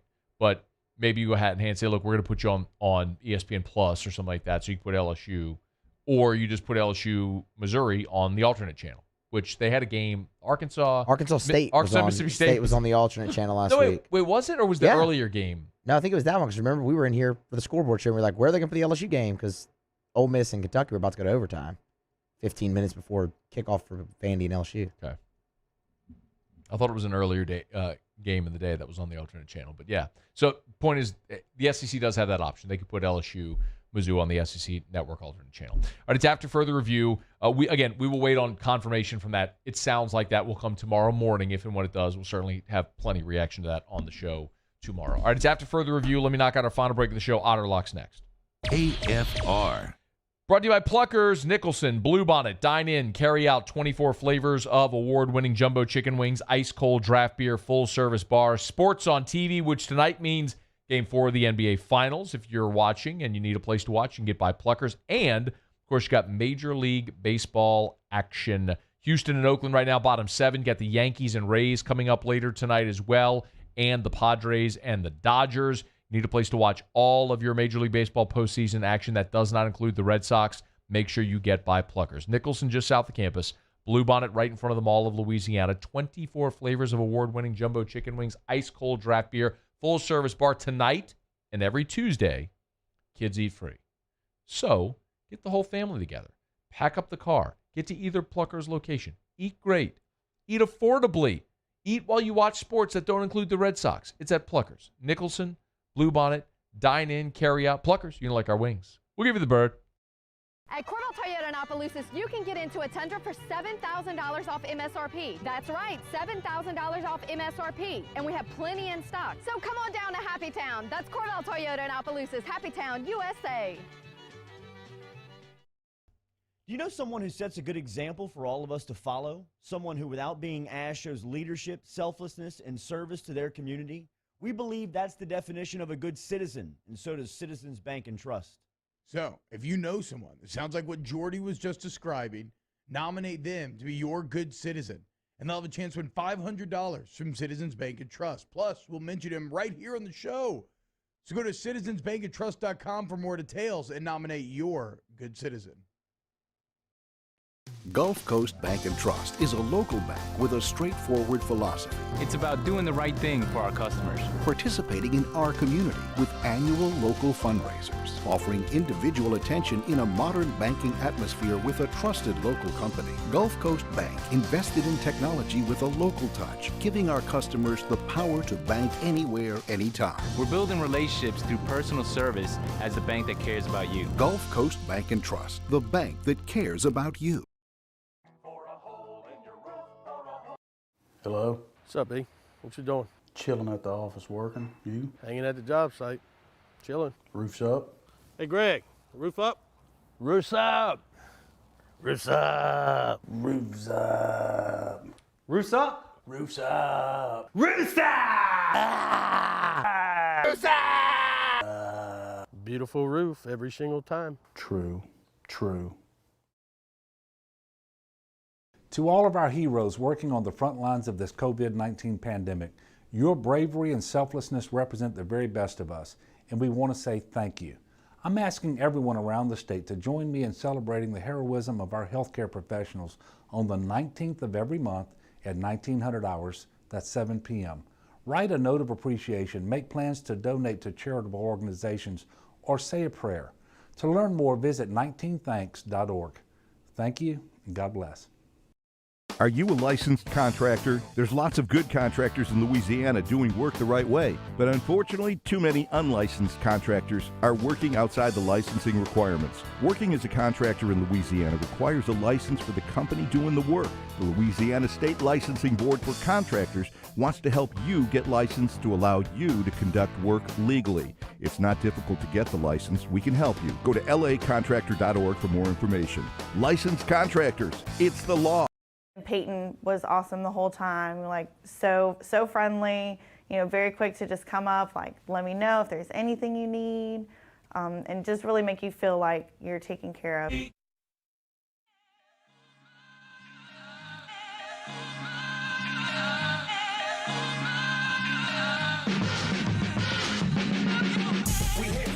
After further review with Matt Moscona, presented by Insurance Network of Louisiana. Call for a free quote to see how much you can save. 293-0450. After further review with Matt Moscona, ESPN Baton Rouge, New Orleans, Alexandria. Otterlocks, presented by Hot Rods Creole. The way to Creole. Shop online, hotrodscreole.com. All right, we welcome aboard Jimmy Ott for some Otter Locks, brought to you by Hot Rods Creole. Otter, how are you?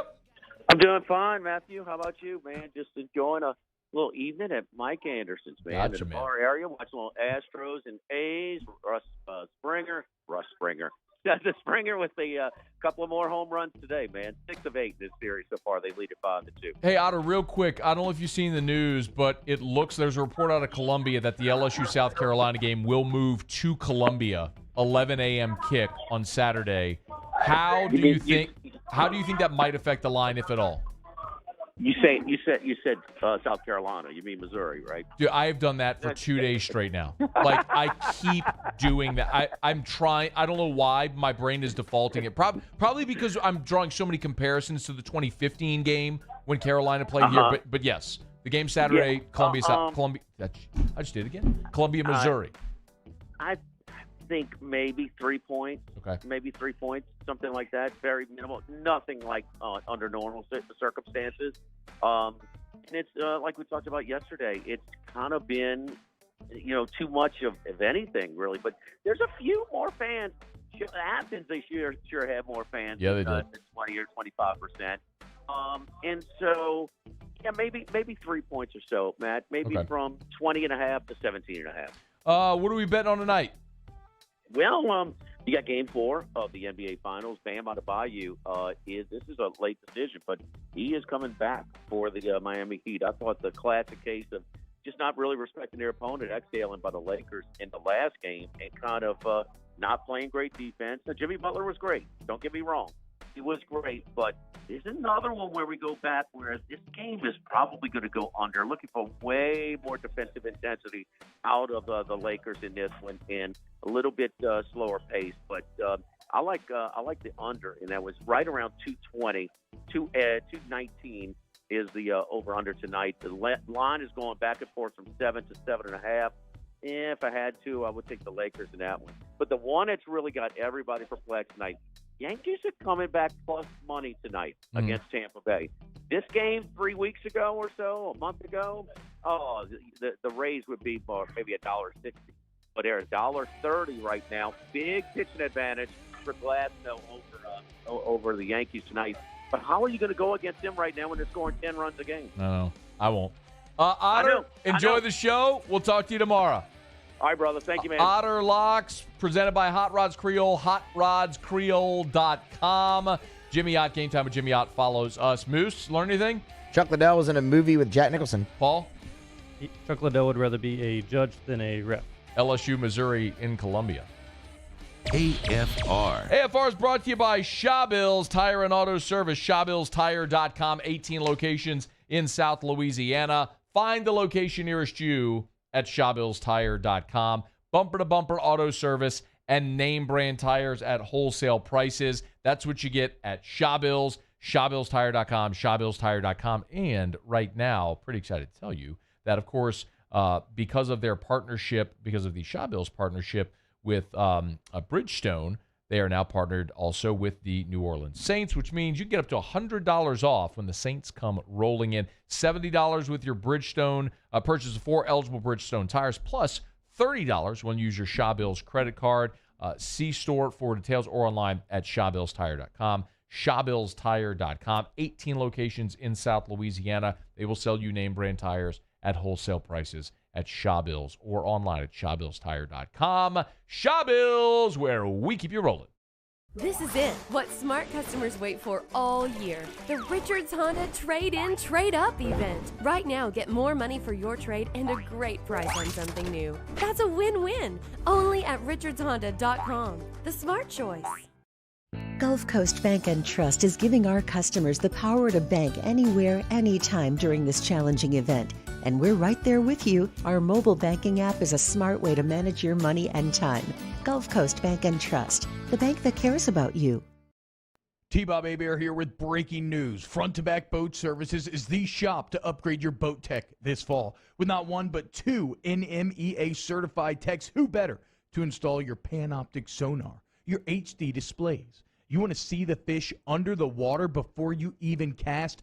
They have that. Trolling motor you could control with your iPhone? They have that. So what are you waiting for? Get into Front-to-Back Boat Services right now. Upgrade your boat tech. Make your boating dreams come true. Front-to-Back Boat Services.